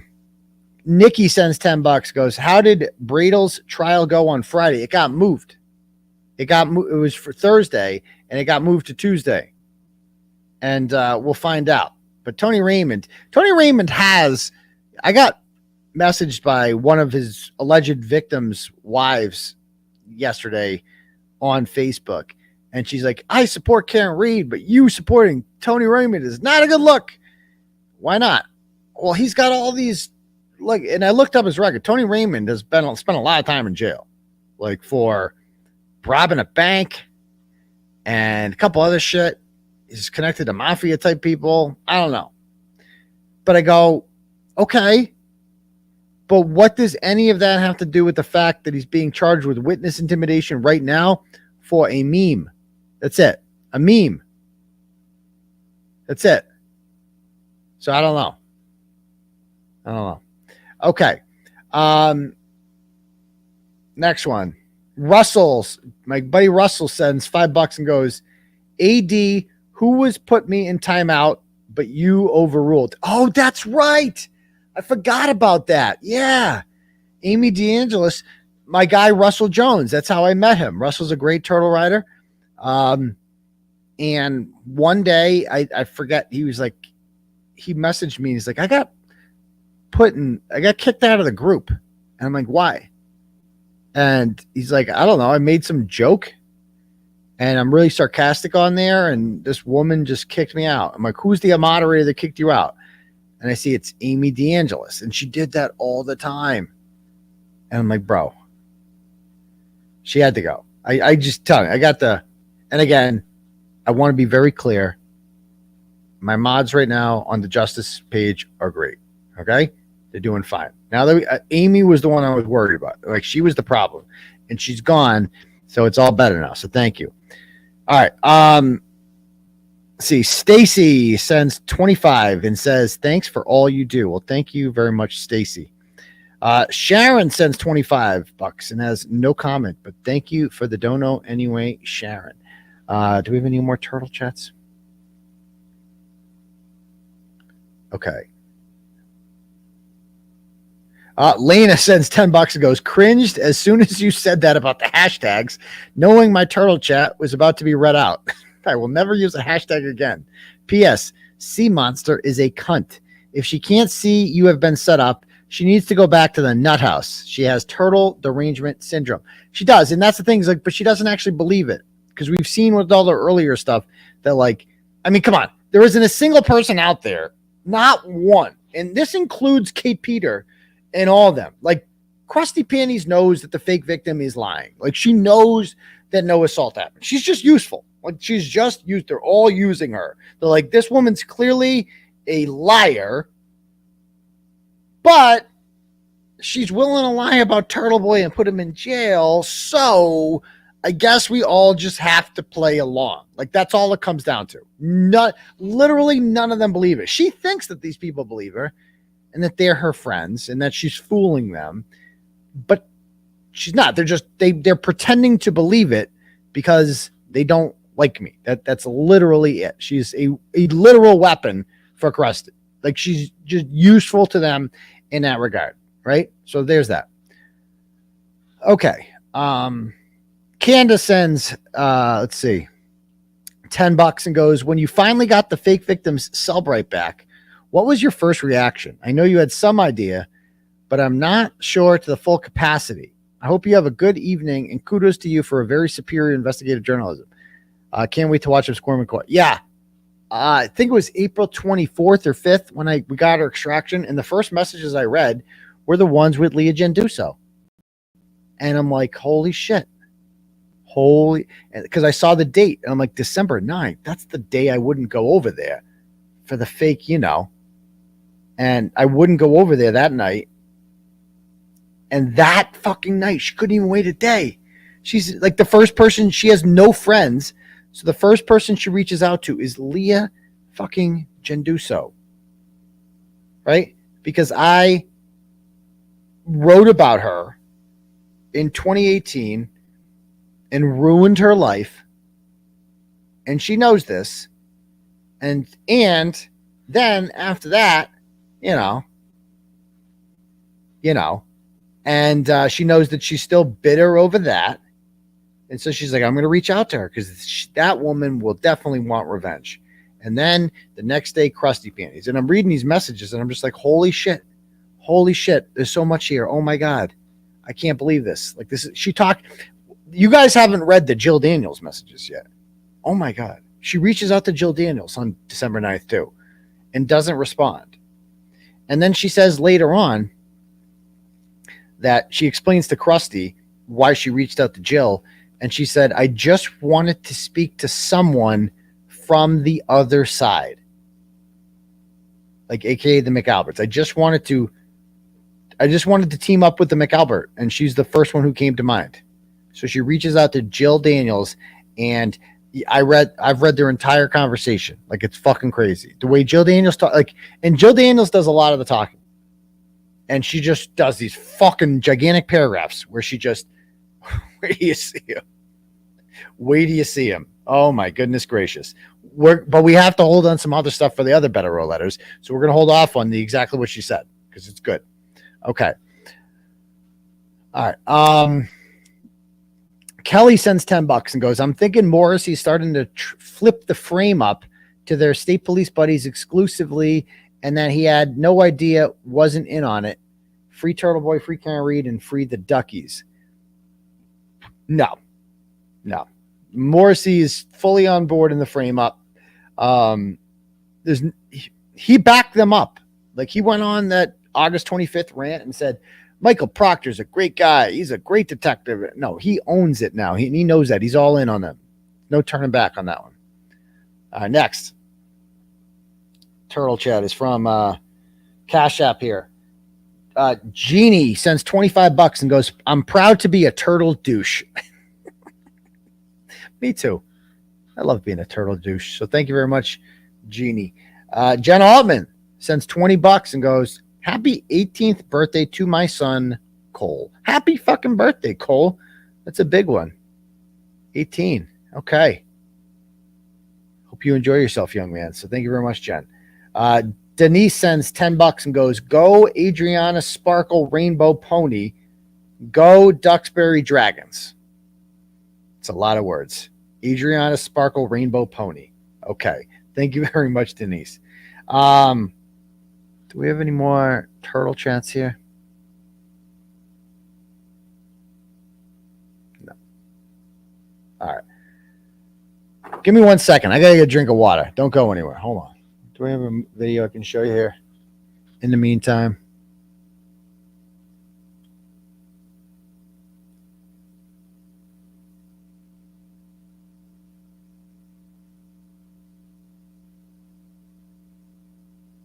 It's just with her. It's these little sycophants she has, like the pudgy guy that ran away from my show when you showed up. Well, let's not forget what happened in DCF Care with her son and her daughter. Like, that was learned behavior. That was learned behavior. You know, that is 100% something was witnessed or done to Fiddler on the Roof there, her son. and he acted out the same behavior because he thinks it's all right. Yeah. And again, I'm not saying this shit because I hope these kids go through, like, best case scenario, they never see their mother again and they get therapy. Right. But the world we actually live in is one of where under her fucking care, one of them fucking played Kearney with her own fucking sister and put some digits in him or whatever the fuck he did. And the other one's running around sucking dicks for fentanyl and cocaine. That's not the kid's fault. That's because their example as a parent and a mother and a beacon of, all right, how am I supposed to be, is bottom of the fucking barrel, son. What the F is a fiddler on the roof? That's what Brett Killoran. That's how, unfortunately, Brett Killoran used to refer to Kate's son. You used to call him that, which is unfortunate. I never once did that. But Kate has since befriended Brett. So that guy that you just heard right there saying horrific things about Kate's children, Kate is friends with him now because, take a wild guess, he got mad at me. And when you do that, she lets you meet your children. Like, that's how it works. So there we go. No, he said he's played Connie. He said that the kid is playing Connie. Connie is I don't know if you know Connie. That's a whole different story. But yeah. Anyway, it's a long story. Okay. Do we have any more turtle chats here? I think we're all caught up. Thought I saw one more.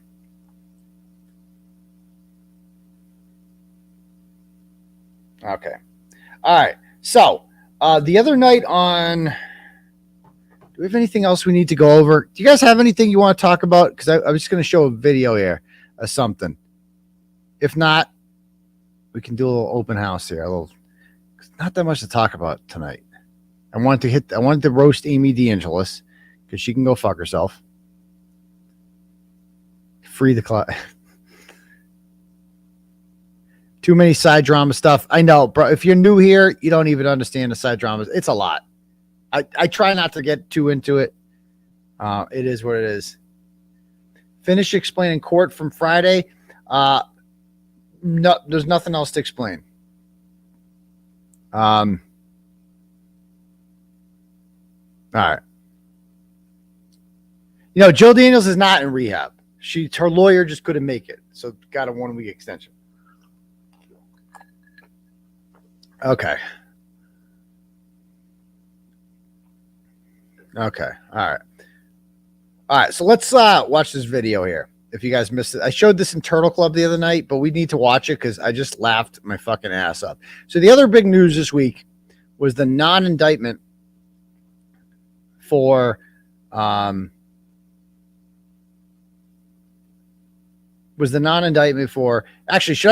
says I should bring the Glare up and banter. I should. I'm going to send him a link right now.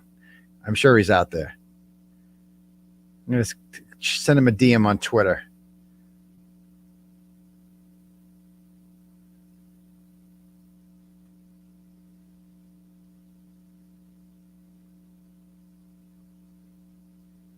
There it is.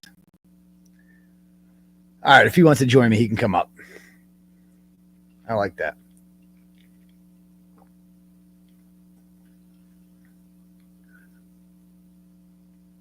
All right. So I was in jail when this happened. This episode here. So this is when they got Karen Reed's phone when I was in jail. Remember, they got it based off of Tully's bullshit. Tully spoke with the fake victim and Natalie, two of the most unreliable people. And by the way, Natalie, the more I think about her sometimes, like, she's funny. It's funny to laugh at Natalie because she's so fucking ridiculous. And her whole thing about like Netflix and the friend with 5 Emmys or 6 Emmys or 4 Emmys, depending on what story she's telling that day. You know, it's funny to laugh at Natalie. I get it. But at the same time, Natalie is such an underrated piece of shit. She's up there with Julie Nagel and Katie McLaughlin for underrated pieces of shit. Like, think about what she did. She knows Karen Reed's innocent. Like 1,000%.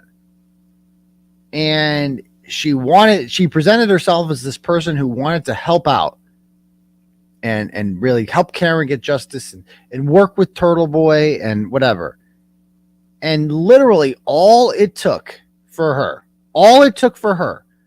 to run to Krusty Panties and to run to, I don't know,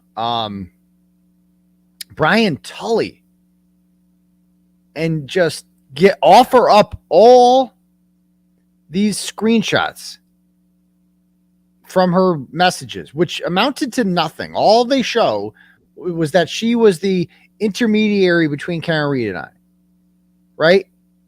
So all it took for her to do that was for her to get mad at Karen because Karen didn't want to talk to her anymore.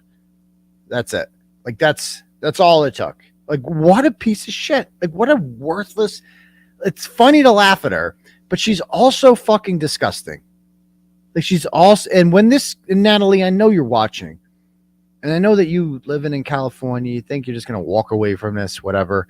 Natalie, dear, this is going to be your legacy forever. You said that you wanted to be remembered and that it was your time to shine. It is. It's especially when this is over. That is when it's really going to be your time to shine, Natalie, because what you did, Natalie, was that because you're such a fucking nut job, you couldn't handle rejection.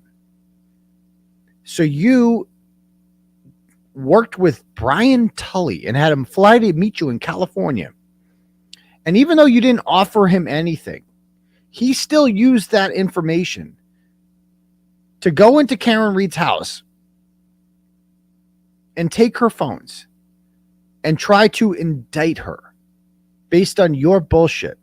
Like, if it was up to Natalie, Karen, like, I get the fake victim. She's just evil and extremely jealous of Karen Reed because Karen Reed's much more attractive than her, and she thought that I was into Karen Reed, and she was. I get the fake victim. Like, she was extremely jealous of Karen Reed, even though we were not like that at all. But I get it. It makes sense, her hatred of Karen Reed. But Natalie, like, if it was up to Natalie, oh, where'd you go, Will? I was just about to bring you up. I saw you in the background. I'm going to bring you up in a minute. If it was up to her, Karen Reed would be in jail.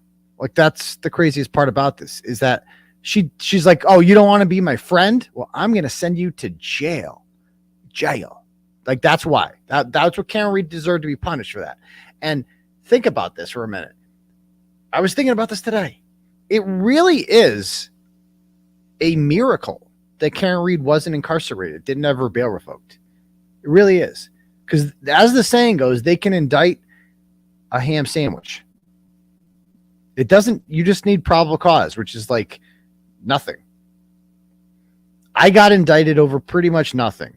Like, it does not take much to get indicted. I got indicted for wiretapping based solely on evidence or testimony, you know. Oh, he's in an Uber right now. Okay, he can't do it. But anyway, based solely on evidence from Krusty Panties, I was indicted for wiretapping. Now, think about if Karen Reed was indicted for conspiracy to commit witness intimidation when a grand jury was held on March 27th. If she was indicted for that, and you don't need much. The first thing that they would try to do is revoke her bail. And who would decide whether or not her bail is revoked? Auntie Bev. And newsflash, spoiler alert, she hates Karen Reed, like, with a passion, and she can't hide it. Something funny, Miss Reed? Okay. Like, she is itching for a chance to fuck over Karen Reed any chance she can get.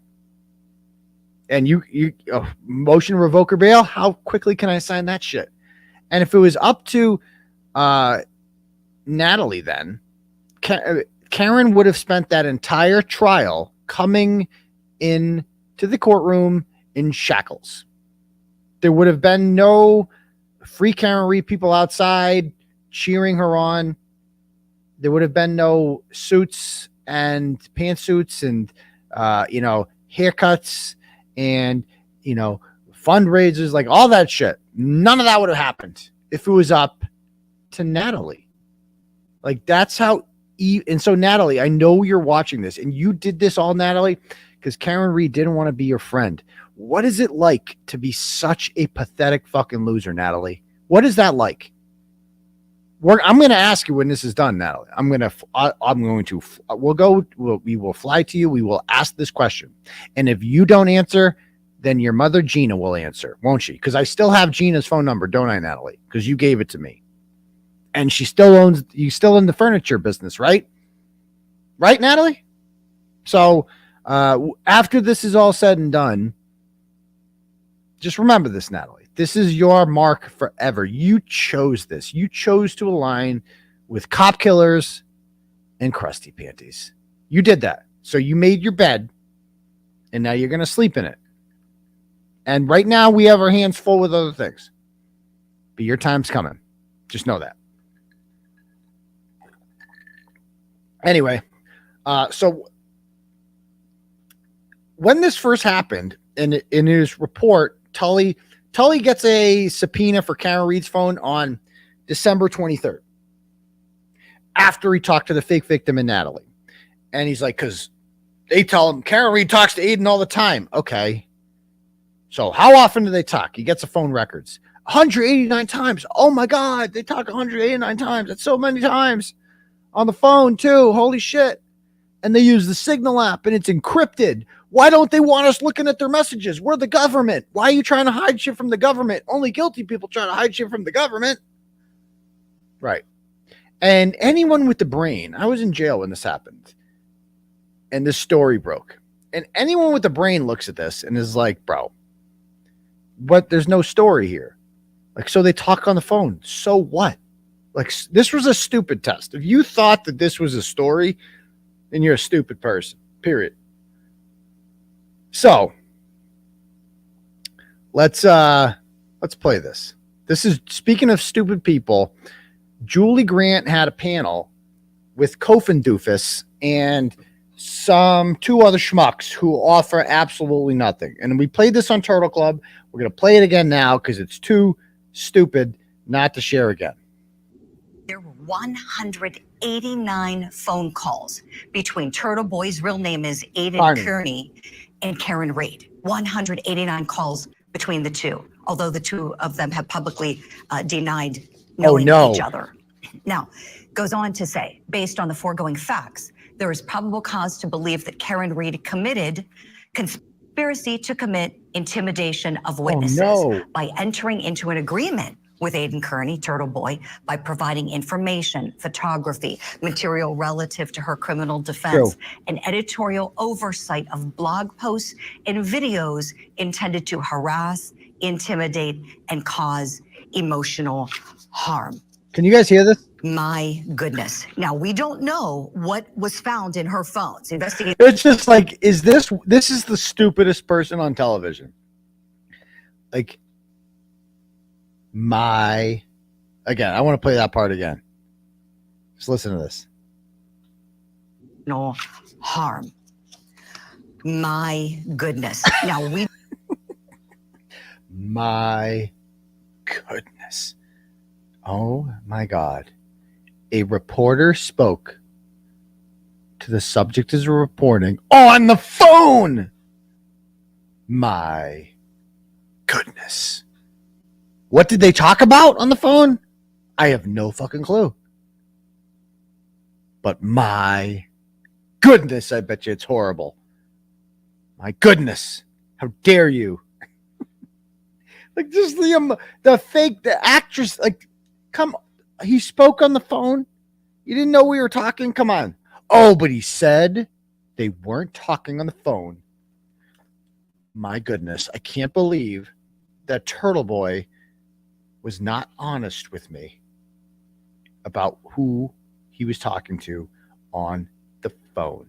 And yeah, 189 times, it seems like a lot, but over the course of 7 months, it's really not that much.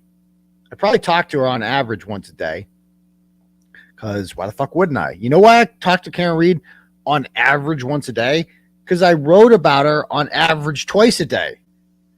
So she was a really important source if I had like a question or something. And if she's game, if she's willing to talk, of course I'm going to do it. Find me any other reporter who wouldn't jump at the opportunity to speak on the record with Karen Reed or off the record. Who wouldn't do that? Like, what? That's crazy. That I get to talk to a murder defendant who's willing to talk to me. Yeah, let's fucking do it. She didn't tell me what to say. No. So they don't even know what we talked about. The whole evidence against this is we talked on the phone. What did we talk about? Well, according to Natalie and the fake victim, we talked. Karen Reed directed what to write on my website.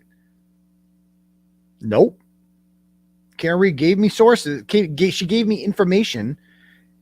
I vetted it, and if I wanted to write about it, I would. Natalie actually tells them the opposite. Natalie tells them that Karen would get frustrated when I wouldn't write about the federal investigation because I don't listen. Karen Reed's not my boss. Karen Reed's not in charge of me. So anyway, let's listen to some more. You don't know what was found in her phones. Investigators seized the phones, and what was unsealed is the application for the warrant to go ahead and do the seizure. So that was the probable cause. That was just some of it we laid out. It's 31 pages. We've gone through it at Court TV, and we're bringing in the best guest to talk about it right now. I want to welcome in on the show retired FBI Special Agent Jennifer Coffindaffer, retired DEA Supervisory Special Agent Michael T. Wilhite Sr., and retired Deputy Inspector for the NYPD, 𝗺𝗵𝗵𝗧. Wow, what a panel we've put together to talk about this one. I want to start by just asking each of you for your general thoughts in reading this application for the seizure of the phones and what, if anything, jumped out at you the most in taking a look at it. Jennifer, ladies first, please. I'll start with you. Here we go. Well, good morning, Julie. What really jumped out at me was the involvement of the attorneys, the meetings that the attorneys had with this blogger, Aidan Kearney, is very concerning. Why? Obviously, the direction that Karen was giving him, at least it's really laid out there in black and white with the demonstrative evidence to support it. Demonstrative evidence that Karen Reed's directing me what to do. That evidence is the fake victim who has an obvious axe to grind with me because she got dumped. And I want to be very clear of that. Who did the dumping there? It was me. And how do we know that? Because this is another lie they like to tell, that she dumped me and he was upset about it. Bro, read the text. The Glare shared an interesting text message the other day. Go check out his Twitter about this. It says right on there, you're the one who broke up with me and you broke my heart. So she got dumped. So she's really mad about this. And that is the sole source of evidence that they have. But okay. So I don't think that can be denied. At this point, we can see it in black and white, Julie. But to have those attorneys being involved with this direction is really concerning. Definitely, Jennifer. It was noted in that search warrant application that there was a lunch with the attorneys and Karen Reed and Turtleboy, although there have been public denials by everybody of knowing each other personally and having that kind of close. This is serious. This isn't satire. This is real. Like, they're actually like, oh, there was a lunch. There was a lunch. There's no meal of food shared. But there was a lunch on one part. And it was more of like a dinner. Like it was at 3 o'clock, 3:30.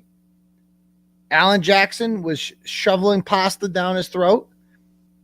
He offered me a bite. I thought that was weird, so I declined. No, he didn't really offer me a bite. He's like, but it was never brought up. Like, would you like to eat something? Because it was 3:30. Who the fuck's going to eat at 3:30? I was told to go there by Natalie. I went. I was more interested in talking to him. Both of them. It was Natalie, Liza, and no, not Natalie. Alan, Liza, and Karen. And then like the Silveras were there. And we were just having a good time talking. Like it was nothing too formal or anything like that. But they're like, there was a meal of food shared. Holy fuck. Personal contact. I want to go to you next, please. Michael Wilhite, your thoughts on what really jumped out at you the most? This is good. It would have been definitely the number of calls in the period of time that, in the short period of time that it short was. Period. The number of calls basically truly shows that there's definitely a relationship there. What it is. Nothing gets by this guy. Nothing gets by my man here.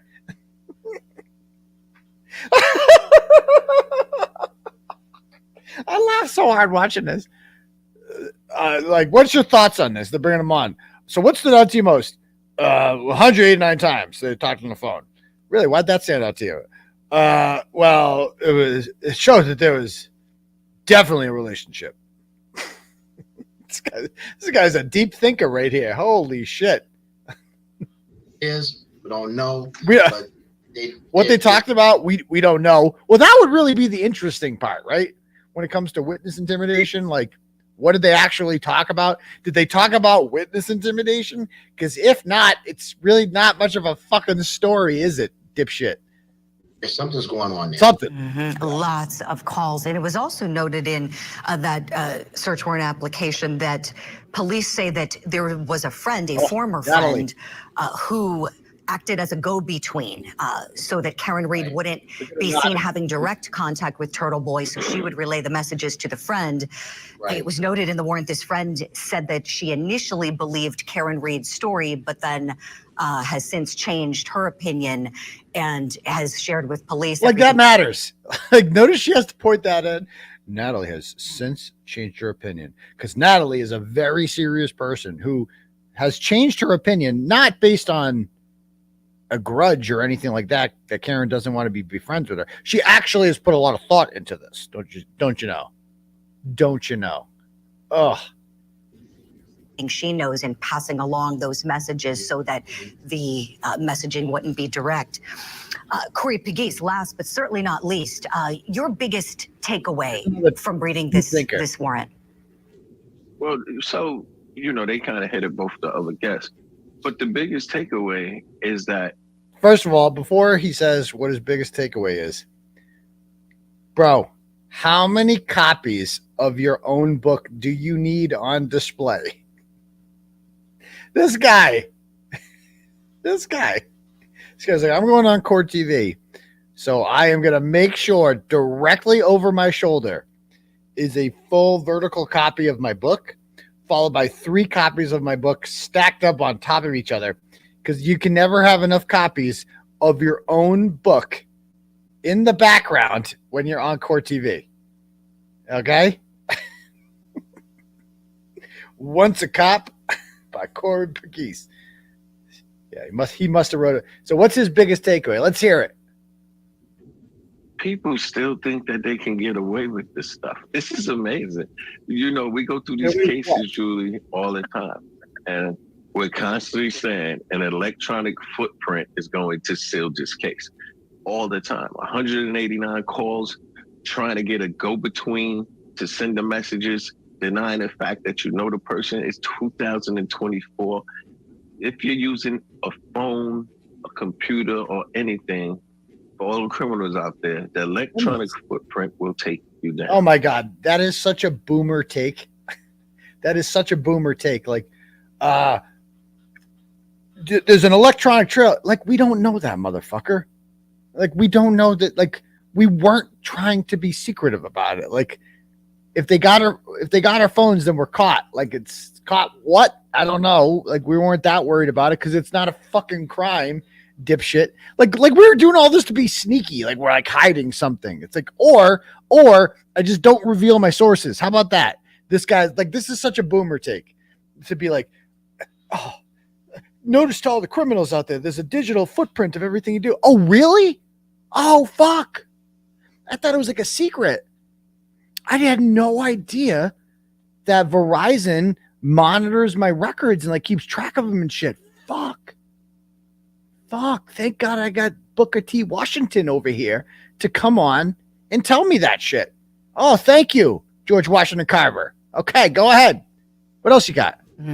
Definitely, Corey, thank you for that. So some of the things that really had me sickened were the details of these witness intimidation incidents. And so what has already been alleged against Turtleboy, he's sitting in jail this morning awaiting trial on numerous charges of witness intimidation and assault of a former female partner. Okay, at least she called her that. At least she called her a former female partner. At least they got that going, okay? But he goes, she's sitting in jail right now awaiting trial. No, motherfucker, it's bail revocation. I'm not waiting trial. What? You're going to wait a while if that's the case. You know?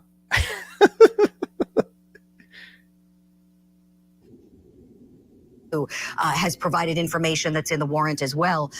So he's awaiting those charges, assault, witness intimidation, and I believe there may be some others. Now, that being said, in this, there are details about the intimidation of the case witnesses in the Reed case that were included here. And I want to pull them up on your screen. We extracted the parts here so everyone could see some of the most disgusting conduct here. Well, in front of Trooper Proctor's residence. So of all the things that you could point out from my charging documents, and there's a lot of stuff taken out of context that they could bring up. The quote that she brings up is this quote, which isn't even a quote from me. This is just a quote from Brian Tully. Reading it does not do it justice. You have to hear Julie Grant read it. Okay? Just watch this. This is too good.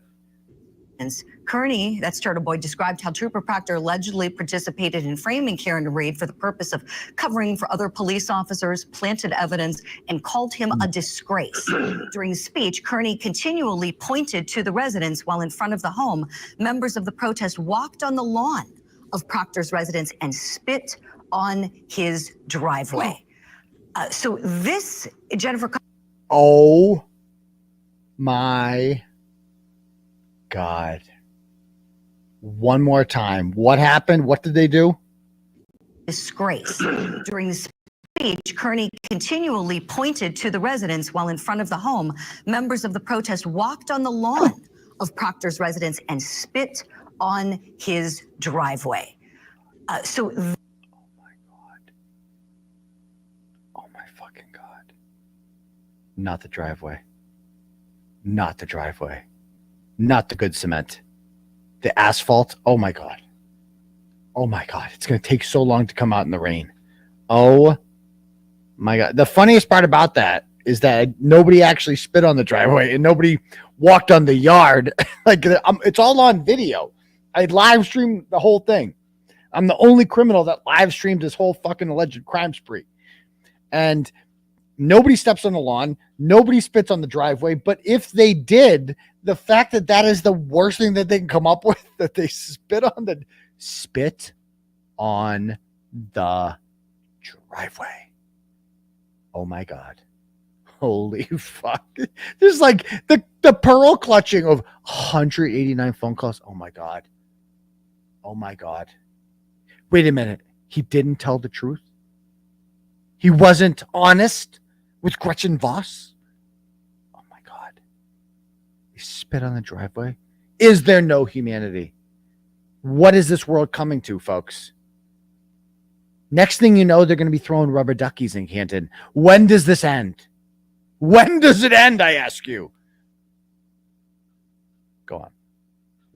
This, Jennifer Coffindaffer, this is going far beyond just having an opinion, holding it strongly, supporting kindly Karen Reed in her quest. I mean, this is trespassing on the property. It's actually not trespassing. We didn't go on the property. But secondly, that's not how trespassing statutes work either. You have to formally trespass someone before they could be charged with trespassing. And you know what's so funny about this is the woman she's talking to, Jennifer Coffindaffer, if the definition of trespassing is you go on someone else's property without permission, what do you think she does at 34 Fairview Road about 3 months after this happens? She goes on their property and takes pictures like the Pink Panther and then runs the fuck out of there. So Jennifer Coffindaffer, oh my God, trespassing. Of a law enforcement officer, who has a job to do, a case witness, in terrifying members of the family. Would you speak to that, please, Jennifer? Here we go. Yeah, exactly. I mean, I would just ask the audience to put yourself in that situation, that you're inside your home and you're seeing this mob come through, spitting and, yelling insults. I can't. Imagine a mob of people. If a mob of people showed up and stood outside my house and they all just took turns spitting on the fine asphalt. Haktua.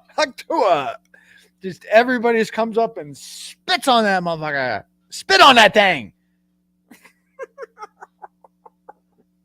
This gang of spitters shows up and the mob shows up. What did they do? What did the mob do? Did they burn a cross? Did they throw rocks and bricks through your window? Did they burn the house down?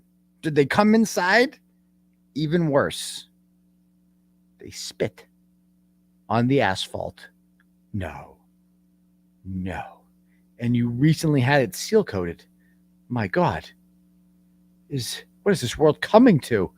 My good Lord. Oh my goodness gracious. It's like they're serious. The stuff that they pretend to get outraged about is so funny. It's so funny. Like they're like, how do these people survive every day like this? Like it's so fake. They're not actually outraged at all. At all. We know that because we've seen the kind of scumbags.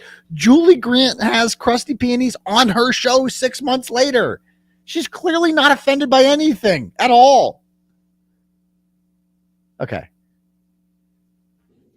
It was unbelievable what this mob does. And by the way, there was no one home at the Proctor house. They're like, imagine a mob pulls up beside your house. Okay, but that didn't happen to the Proctors because they weren't home because I announced I was coming. So they got the fuck out of Dodge. Side of the courtroom and at the personal residence and This even mob. at lacrosse games of these individuals, at their places of business to deter business going in. It's unbelievable what they have done under the guise of the First Amendment when it's not First Amendment, it's harassment and intimidation. I don't think it is. Mm-hmm. Exactly, Jennifer. It crosses the line. People. But how come no one else in the rolling rally was charged? Just me. If it's harassment and intimidation, shouldn't we all have been charged? But they weren't. It was just me. Probably because they know it's not actually harassment or intimidation. But go ahead. I want to say newsflash. People in America are allowed to hold different opinions. Newsflash. Yeah. Like you're allowed to hold the opinion that Karen Read is completely innocent and Jennifer McCabe's a murderer. And if you hold the opinion that Jennifer McCabe's a murderer, then it's perfectly normal to show up at Jennifer McCabe's house and protest her because she murdered someone. Right? If I had shown up at Karen Read's house and protested her, do you think I would be charged with witness intimidation? No. Not everybody has to agree. It just terrible, these things we're reading. I want to show another one. This is at the McCabe residence. Here's what happened here. Part of it, prior to the rally, Kearney posted pictures of the McCabe's on vacation and made statements that he can find the McCabe's where they travel. Oh, no, I shared pictures of them that were shared with me. And I said, I know that they're in Aruba. Oh, my God. You can't share pictures of Jennifer McCabe on her 5th vacation this summer. Oh, my God. He can find them where they travel. When he arrived at the home, Kearney exited his vehicle, walked to a camera attached to a mailbox of the residence, stated he knows where she currently is located, and stated no justice, no Oh, my peace. God. He said no justice, no peace. That's illegal. Wait till they find out about Black Lives Matter. That was like their favorite saying, their slogan. But I guess That's against the law. Michael T. Wilhite, your thoughts hearing that? Yes, please. yes, please. Yes, you're a black person, and you just heard the phrase "no justice, no peace." What are your thoughts on that, sir? What are your thoughts? God knows no one in the black community has ever used the phrase "no justice, no peace." So I'm sure this guy is going to be very pro "no justice, no peace." What's his thoughts? Let's hear him. Sounds like stalking to me. Sounds like stalking to me. This guy is the deep thinker of the week. Sound like stalking to me. Yeah, that's because you're a fucking moron. Look at this guy. The people that they put on this channel. Like, are you kidding me? At least if she has more problems, and if she's not involved with Turtleboy, whatever his name is, whatever his name is, these are actions that just not going to help her case at all. It's not going to help her case at all. Oh, nothing gets by this fucking guy. As it turns out, when they take your phone and try to indict you on new charges, it doesn't help you. I had no fucking idea until I watched Court TV and I got this insight about it. Like, I had no fucking clue. None. Wow. Thank you, sir. Thank you. No. This is just terrible, especially because the defense team has gone out in front of the media numerous times, very publicly proclaiming her innocence, very publicly saying they look forward to defending it and releasing information about the case. Prosecutors, as you all know, and law enforcement officers are held to different standards. They're ethically not allowed to go on the courthouse steps and do all of that. So depending on what information not allowed to do that. have, Did you miss Michael Morrissey's August 25th press conference? Because he did just that and more. This could be incredibly damaging for her homicide case, as you know. 𝗁𝗏𝗄𝗍, I want to show the last piece of this that we extracted for purposes of this discussion. Here, this talks about financial matters. Financial matters here. So a witness who is being protected, they're calling her Jane. No, she actually calls herself that on Twitter. That's the name of her fake account that she used on Twitter, actually, that she used to pretend. I haven't even gotten into the Jane shit with you guys. There's some wild Jane shit. When I lined up all the things that Jane said on certain days and the things that she texted me on certain days, like, it is fucking wild, dude. Like, let me show. Like, there was one day, I got to bring this up. Like, I do a whole thing on Jane here.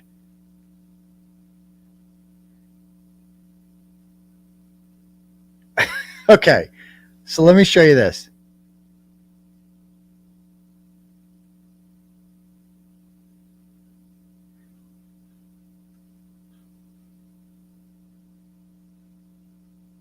All right, so there's that.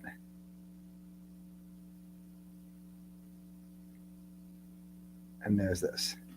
Here's just one example of the insanity of Jane.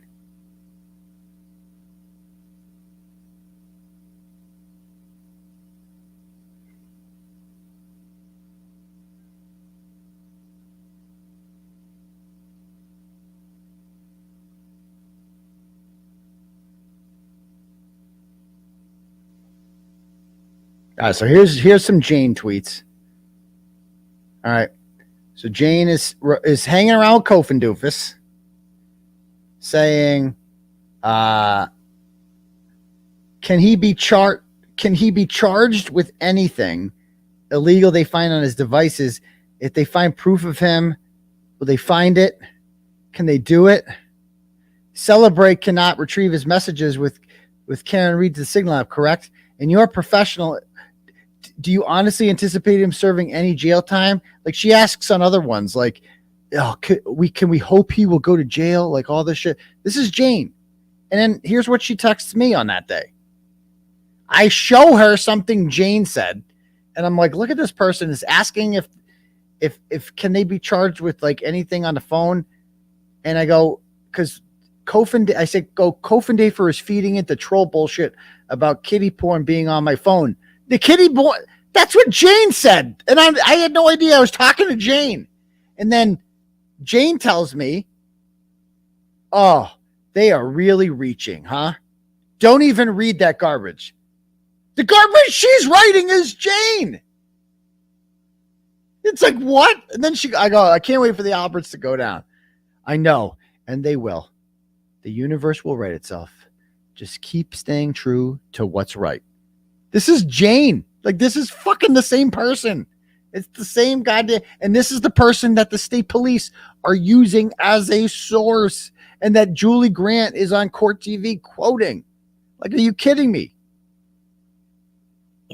For now is saying that different sources of financial benefit for Kearney and his partners. Jane stated Kearney is doing well with donations.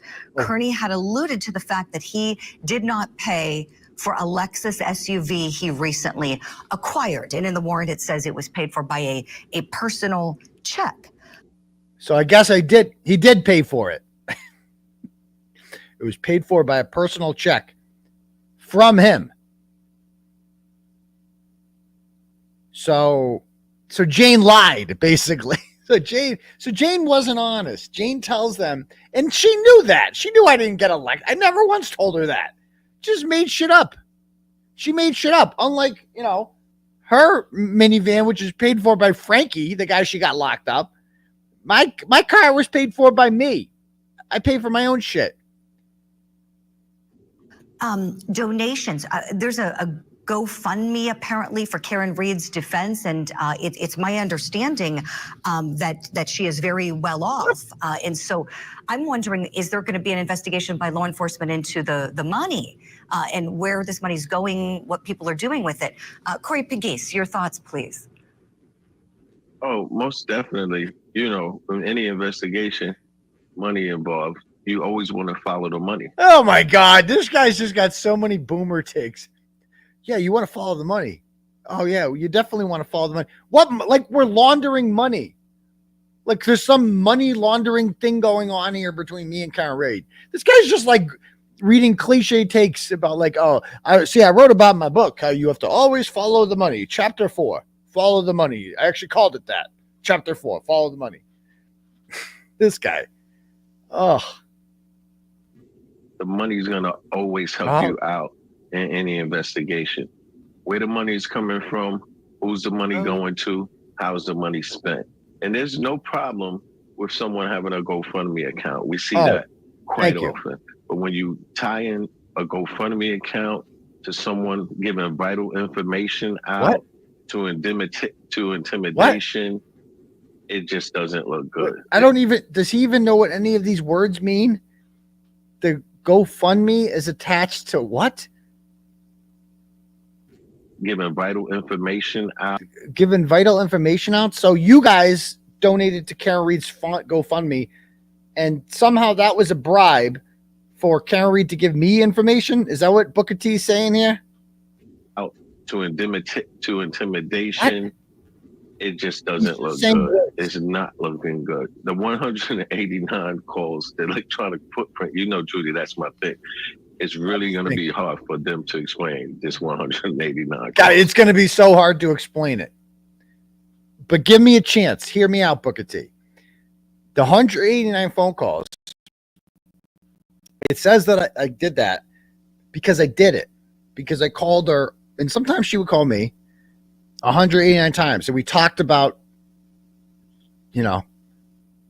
articles that I was publishing. Honestly, sometimes it was just friendly chit-chat. There was somewhat of a friendship there where I think that, I should have kept a more non-friendship. I got a little too caught up in that, I think. And I've said that before, right? But because I liked her as a person. I thought she was cool. And because I think she's innocent, and I think it's cool what she's doing as she's fighting this stuff and how she's a soldier for this shit. And yeah, I respected that. So sorry. And like for one thing, I'm like, do you think this person's pregnant? Like, that's one thing I asked her. And she said no. And so did every other fucking woman I spoke with. They're like, no, she ain't. She's lying to you. So there's that. So yes, there was one of the phone calls was about that. So thank you very much, Booker T, for breaking that down. Right. You've said that many times, Corey. You always have said that on the electronic footprint often tells the story that people don't. And Jennifer Coffindaffer, correct me if I'm wrong, but John O'Keefe's cell phone, it was going to be key in this. It was found with him when his body was discovered. Is that right? Correct. Yes. Underneath him is where it was found. And if I could just leapfrog a little bit regarding this electronic footprint, I also find it very interesting. There wasn't just one cell phone found. There were 2 cell phones found at Karen Read. So when you have a work phone and another phone, that makes sense. But in this situation, I'm just wondering, the other thing that I think is very telling is they used Signal, which is an encrypted platform. Well, first of all, 2 phones, guys. You must be a drug dealer if you have 2 phones. It's the only logical explanation. And it's funny because I've seen Carrie Lama and others out there on Twitter saying that, and I found this very interesting. And I kind of alluded to this on Twitter yesterday myself. They've all been saying that Karen Read did a factory reset of her phone when Brian Tully came to her house. And I'm like, factory reset? Where has that been published? I've looked everywhere. Not once in any court document or police report or anything was it ever alleged that Karen Read did a factory reset of her phone. So I messaged Karen and I looked for comment on this one, and I said, there's people saying you did a factory reset. Why is this ringing a bell? Did you tell me that you did a factory reset? And she goes, no, because I didn't do a factory reset. And I'm like, where am I getting this from? Where have I heard this before? Factory, because the trolls are saying it. A bunch of them are saying it. So where is this coming from? So what did I do? I went and I looked over grand jury docs from March 27th, from the failed grand jury indictment. And lo and behold, now keep in mind, a grand jury is secretive. I can't share the transcripts of the failed March 27th grand jury. I can't do that. But it's interesting because what it appears is if Carrie Lama is repeating verbatim, word for word, what the only witness at the March 27th grand jury, Brian Tully, had to say. It's so weird how that happens. And just think about this for a minute, because this just blew my mind when I thought about it. That means that Carrie Lama, I'm not saying she's talking to Brian Tully directly or anything like that, because that seems a little far-fetched, but it proves that Brian Tully and the state police are leaking information to the McAlberts or trolls or whoever. They want this information out there that Karen Read reset her phone. There's making up lies and having the trolls do their thing on social media and spread that lie. So that was a grand jury investigation that investigated whether or not Karen Read leaked grand jury information to me. And what are they doing? They're leaking grand jury information about the grand jury that is investigating whether or not Karen leaked grand jury information to me. You can't make this shit up. You cannot make this shit up. And they got caught. Because there's no way Carrie Lama should be saying stuff like that, because it's not on any public record.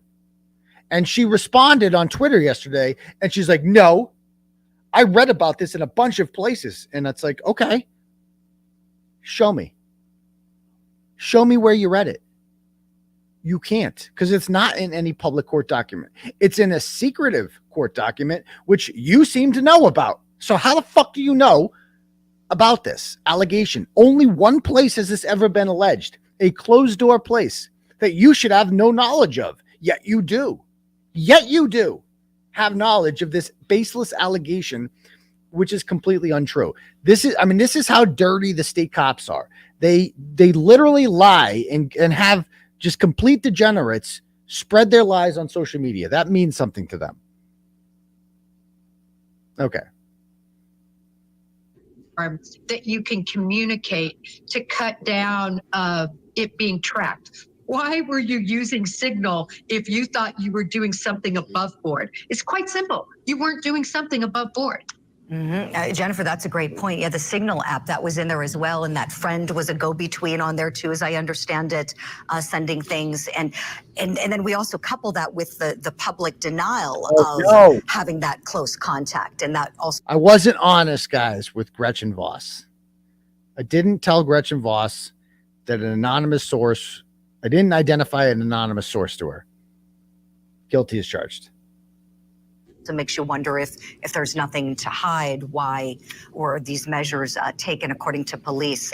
We have to leave it there for now. Big thank you to you all for your insight. Of course, in any case, we always say this, the accused are innocent. They're cloaked in the presumption of innocence until they are proven guilty, if they are, by the state, or in this case, it would be the Commonwealth of Massachusetts, who's got the burden against both Turtleboy and Karen Read. A big thank you to Jennifer Coffindaffer. I mean, I've seen a lot of bad panels on Core TV. That's the stupidest, but also funniest panel I've ever seen. Fucking hilarious. Like Julie Grant is just an A+ actress. They spit on the driveway. Oh my God. All right. Let me just read some turtle chats and call it a night here. Let's see what we got. If we have any. DW sends $25 and goes, keep up the strong work.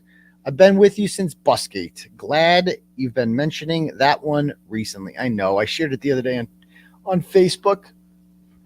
Can you believe that was over 10 years ago? Yeah, 10 years ago right now. I don't remember the exact weekend I went to Buffalo. I think it was Columbus Day weekend. That really set the tone, man.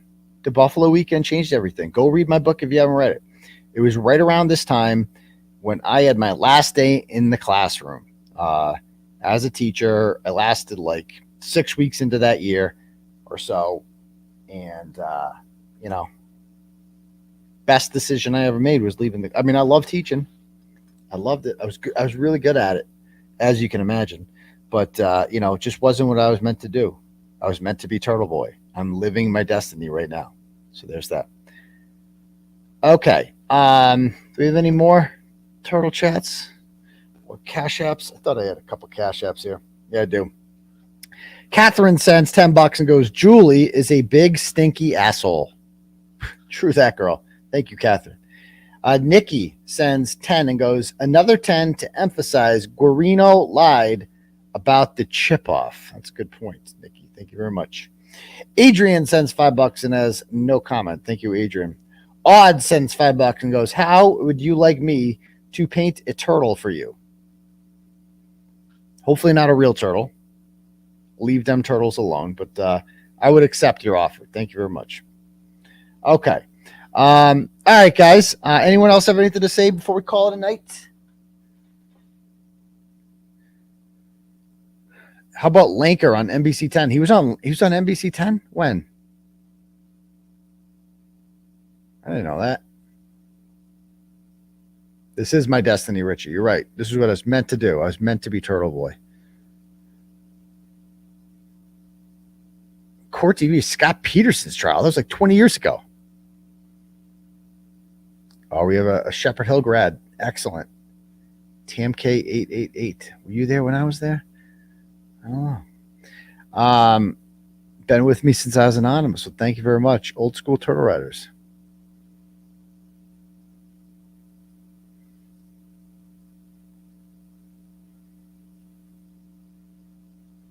So I saw Oregon won. Thank you, Courtney. Love to see the Buckeyes lose.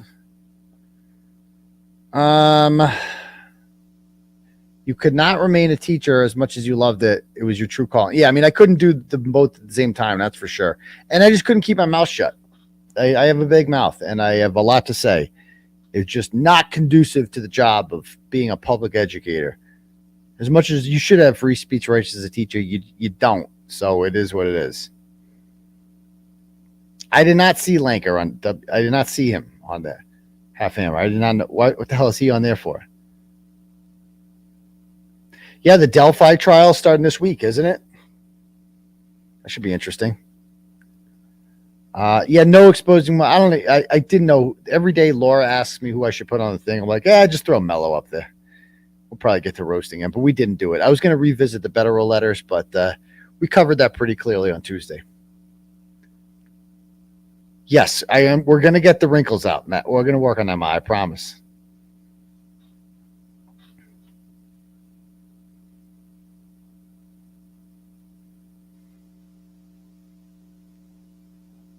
What's my thoughts on May tomorrow? Looking forward to it. It's going to be interesting. Can't be. I mean, it's interesting. It makes Sunday a little more interesting, huh? Because, if we trotted out Brissett out there, what we're getting. He seems like a nice guy, but you know what we're going to get.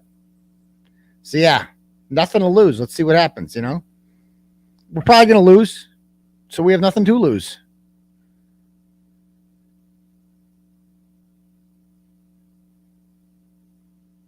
How long? That panel was on January 31st, I believe.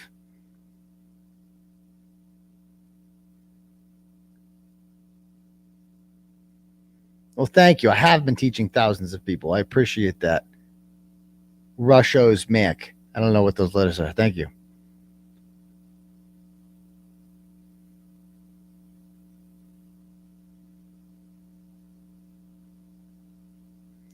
I haven't heard from Steven 𝗵𝗂𝗆 in quite some time. I don't know. It was 99% chance it's him. If it's not, he can prove me wrong. But either way, he's an asshole. That's what I think of him. I mean, it's just funny how Deputy Man Shark just immediately disappeared as soon as I wrote about that. That's interesting. Okay. The Discovery's on there. I can show it another time. Sorry about that. Listen, I ran out of time. Sarah Boone, her trial starts next week? No, already? Suitcase lady? And you know who I need to talk about too? So I just got into the Bullhorn Betty stuff. And I know this is the Glares thing, the Bullhorn Betty stuff. I know that's like one of his rivals over the years. I've just been reading up on it. And the Sebastian Rogers thing, I haven't looked too deep into it. I know the kid's missing. I don't know much about it. So I looked into it today. And I know Bullhorn Betty, apparently, I think she said Karen Reed's guilty, right? So she can fuck herself. But I'll tell you much. Like, it's wrong what they're doing to her. Like, she should not be arrested or have any orders against her. Like, this is fucking bullshit. You can say this. She's a bad person. She's an idiot. Agreed. It seems she's insane. I totally agree with that. But she should not be arrested or have any orders placed against her, because based on what I've heard she's done, she hasn't broken any laws. Okay? So it seems like and that's what an upstanding person I am, is that I can look at somebody who I don't agree with, who I think is a nut job, who I think sucks, and I can say, you know what? It's still wrong what they're doing to them. Like, fucking arresting her for that shit? For what? And honestly, I don't know what's going on, but that kid's missing. And she's apparently accusing the mother. So the kid was last seen with the mother and the stepfather. And he's just never seen again. The father, Seth Rogers, supports Bullhorn Betty and was pissed when the order was put in place. Right? And so she was in their yard. So what? You don't put people in jail for going on someone's yard. It's not a fucking against the law. You put a no trespassing sign and then you get them arrested for trespassing. She wasn't arrested for trespassing. She was arrested because the father, the stepfather of the missing, who was last seen, saw the missing kid, that's fucking shady, right? I got to see I got so much catching up to do on Bullhorn Betty because I've heard the Glare talking about it. She lied to get into a children's hospital for cancer. I'm not saying she's not a shitty person.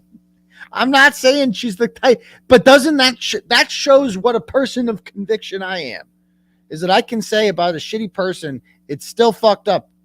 She shouldn't be but the parents aren't guilty. That's what they said about Jennifer McCabe. I don't know if, again, she could be completely wrong. I don't know anything about this. Okay? And I think I need to do a deep dive into Bullhorn Betty. And somebody said that she is anti-Karen Reed. She can go fuck herself, she is. But I'm still going to stand up for her if she was arrested for free speech. Okay? I need to talk to Will. She needs a straitjacket, not handcuffs. Everybody says she's crazy, huh? No, okay. So she threatened with guns on video. She didn't threaten anyone with guns. I actually listened to that. She didn't threaten guns. She said she was going to show that she had a gun. And she was showing, I got to get the exact context, but that's the kind of out of context bullshit I'm talking about. You're making it sound like she said that she was going to go there and shoot him. She never said that. Like, having, newsflash, guns are not illegal. This is a gun country. You're allowed to have fucking guns. And you're allowed to talk about how you have guns. Because the First Amendment and the Second Amendment exist. You can do both of those things. Neither of those things is illegal. Okay? You're allowed to accuse or say that you believe that the stepfather and mother of a missing child who were last seen with him are responsible for something happened to him, especially if the child's own father is also making those allegations. Now, again, I haven't done that deep a dive into it. I heard the kid's father, Seth, is also fucked up. It's all just, it seems like a bunch of white trash, okay? But you're allowed to think these things. You're allowed to say these things out loud. You are. You're fucking allowed to do that. You're allowed to be a nuisance. That's what this woman appears to be. A fucking huge pain in the ass nuisance. Okay? Which you're allowed to be. We don't put orders on people like that, and we don't put them in jail because this fucking stepfather, this weak little fucking cuck beta male who last saw whose house a fucking child disappeared from, got his fucking feelings hurt. No, he could go fuck himself. No, it was like when I've only skimmed the surface on this one. I haven't watched much Bullhorn Betty. Okay? I don't know who she is, but I don't know that much about her. But I know not if you have a protective order, bro. The protective order shouldn't have been put in place. Why the fuck should there have been a protective order? Why? What'd she do? Tell me what she did to have a protective order. Tell me exactly what she did. And again, because I am going to look into this. So don't lie to me either. Tell me exactly what she did to get a protective order placed on her. Because this is why we don't just hand out orders willy-nilly left and right. Okay? I got an order on me too. I didn't do shit. Nothing. She was threatening them. Tell me, Becky, because I hear this all the time. This is again, lesson here, people. Okay? Don't come at me with that weak shit. Okay? I want to hear, because this is the exact language that the McAlberts accused me of doing. Oh, he was threatening them. He was ambushing them. That's what Jennifer McCabe would say. He ambushed me at a fucking Billerica lacrosse game. We got to be better, people. We have to be consistent. You're allowed to ambush people at Costco. You're allowed to fucking do that. Listen to, if we can't stand up for the Bullhorn Bettys of the world because we don't like them, because they're anonymous, then we don't actually believe in free speech. Okay? It's all bullshit. It's all bullshit. If the only free speech you're willing to stand up for is mine because you like me, then you don't actually believe in free speech. Period. You're allowed to knock on doors. Exactly. You're allowed to talk shit about the parents. These are everything I'm hearing so far is shit you're allowed to do. Tell me, I saw the word threat. Tell me exactly what the threat was. Word for word. Give me the quote that Bullhorn Betty used. Tell me what the threat was. Word for word. That's what I want. I want the exact wording, and then I'll make a decision. Okay? That's what Will has stood up for you. I'm not like Bullhorn Betty. That's the thing. I'm much more. I watched a couple of her videos today. She's a redneck fucking idiot, right? I listened to her. We're not the same. JLR is not the same as me either. He's a fucking idiot, right? But that doesn't mean it's not protected.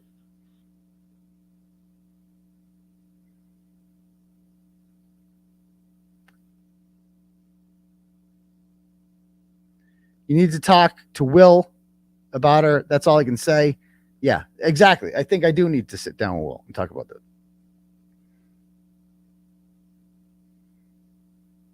I know that she's crazy as fuck and was arrested. Again, we don't arrest people for being, quote, crazy as fuck. There's no crazy as fuck statute. None. Absolutely fucking none. You're allowed to be crazy in the United States of America. Crazy as fuck, as a matter of fact.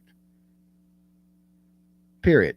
Sorry, I'm all fired up about this because I'm seeing the things about what you guys are saying in there. It's like, bro, you're not getting it. Yeah, send me her worst videos. Again, like if you looked at my videos and I'm going up to 𝗏𝗏𝗧𝗏 and I'm calling, you're 𝗏𝗏𝗧𝗏 loser. You're a loser. If you showed the video of me escorting Carl Dougal to his car, there's a bunch of us. We're all yelling shit at him. That's an uncomfortable video. It's legal. It's fucking legal. Period. Period.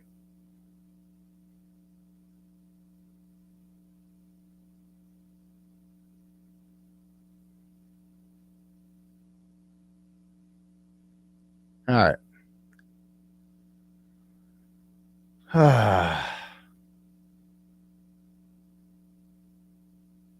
Anyway, how about this one? Again, how about this? So here's another one. She tormented multiple families. What does that mean? What you're saying right now, this is exactly what the McAlberts say about me. Like, just fill in the blank there. He tormented multiple families. This is what they say about me. He got a grieving father fired from his job. Oh, poor Jen McCabe was grieving. Don't you know? She was grieving. And he tormented these families, these poor innocent families. It's the same shit. It's the same shit. Don't come at me with weak, vague, general bullshit like tormenting. When you use words like tormenting, I know it's bullshit. When that's all you have is the word tormenting, I know it's bullshit. Period. You're just making me think this chick is more innocent the more I hear about this stuff. Does anyone have anything specific she did? Let's watch a video. Again, people got to send me some shit. I'm not going down that road right now.